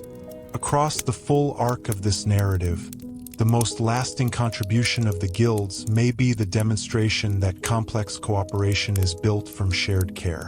When individuals recognize that their work affects others, often unseen and unknown, they are more likely to uphold standards that protect the wider community. Guild culture nurtured this awareness through ritual, mentorship, and collective accountability. As this long account settles into its final stillness, the workshops of medieval Europe can be understood as early training grounds in responsible interdependence. Their influence persists wherever producers, professionals, and institutions accept that reliability must extend beyond immediate transactions to the broader networks that depend upon them. In that enduring understanding lies the quiet legacy of the guilds, a reminder that stable societies are sustained not only by innovation or authority, but by generations willing to practice careful, conscientious work for the benefit of people they may never meet. Trust carried forward through habits shaped across centuries. As this final movement settles into its closing cadence, one last thread can be drawn from the long history of the guilds. The recognition that durable cooperation depends on making expectations clear enough that people can act with confidence even when outcomes lie in the future. Medieval craftsmen rarely saw the full lifespan of what they produced. A beam placed within a roof might stand for generations. A tool might pass through many hands, and a length of cloth might travel far beyond the city where it was woven. Yet the standards guiding their work assumed that these objects should remain dependable long after the moment of exchange. Guild structures helped translate that long horizon into daily practice. By insisting on measured processes and verified techniques, they encouraged craftsmen to think beyond immediate completion toward lasting performance. This orientation toward future reliability reduced the hidden risks that could accumulate when production was rushed or inconsistent. In effect, the guild system transformed distant consequences into present responsibility. Modern societies continue to rely on similar mechanisms. Engineering codes, building regulations, and professional guidelines all attempt to ensure that decisions made today will remain safe and effective years later. While the tools of verification have become more sophisticated, the underlying principle, that careful method now prevents uncertainty later, echoes the logic refined within medieval workshops. Another enduring aspect of guild culture was its ability to align personal pride with communal benefit. Recognition as a capable master carried social respect, but that respect depended on maintaining the trust of customers and peers. Excellence was therefore defined not only by creativity or speed, but by consistency under ordinary conditions. This emphasis on steady performance helped stabilize markets where sudden failure could have wide consequences. In contemporary settings, similar dynamics appear in the importance placed on reputation, accreditation, and peer acknowledgement. Professionals often measure success by the reliability of their outcomes over time rather than by isolated achievements. The expectation that competence must be demonstrated repeatedly, under varying circumstances, reflects a heritage shaped by centuries of craft-based evaluation. Guild traditions also highlighted how shared language supports coordination. Terms describing measurements, materials, and techniques were standardized within trades so that instructions could be understood without ambiguity. This common vocabulary reduced errors and allowed knowledge to circulate more easily between workshops. Today, technical standards and professional terminology serve the same purpose across far larger and more diverse networks. It is worth noting that such clarity does more than prevent mistakes. It builds confidence among participants who may never meet. When individuals trust that others interpret procedures in the same way, collaboration becomes possible at scale. The medieval experience, though localized, demonstrated how agreed definitions can sustain cooperation even when direct oversight is limited. As economic life evolved, many of these practices were absorbed into formal education and institutional governance. Manuals replaced oral instruction, certifications replaced guild marks, and regulatory agencies assumed responsibilities once managed internally by trades. Yet each of these developments preserved the central aim of making competence visible and verifiable.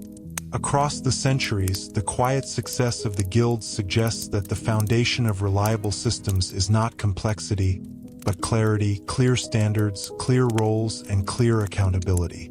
When these elements are present, even modest organizations can support extensive networks of exchange. When they are absent, even advanced infrastructures struggle to maintain trust. In the final stillness of this narrative, the medieval guild emerges as a patient teacher of that lesson. Through routine meetings, careful training, and shared expectation, it demonstrated how communities could convert uncertainty into manageable order. The specific institutions have long since transformed, yet the habits they encouraged, thinking ahead to consequences, aligning pride with responsibility, and communicating standards precisely, continue to shape how modern societies organize skilled work. Thus, the story concludes not with disappearance, but with continuity carried quietly forward. Wherever people rely on processes designed to ensure that what is built, measured, or provided today will remain dependable tomorrow, the distant influence of those early workshops endures.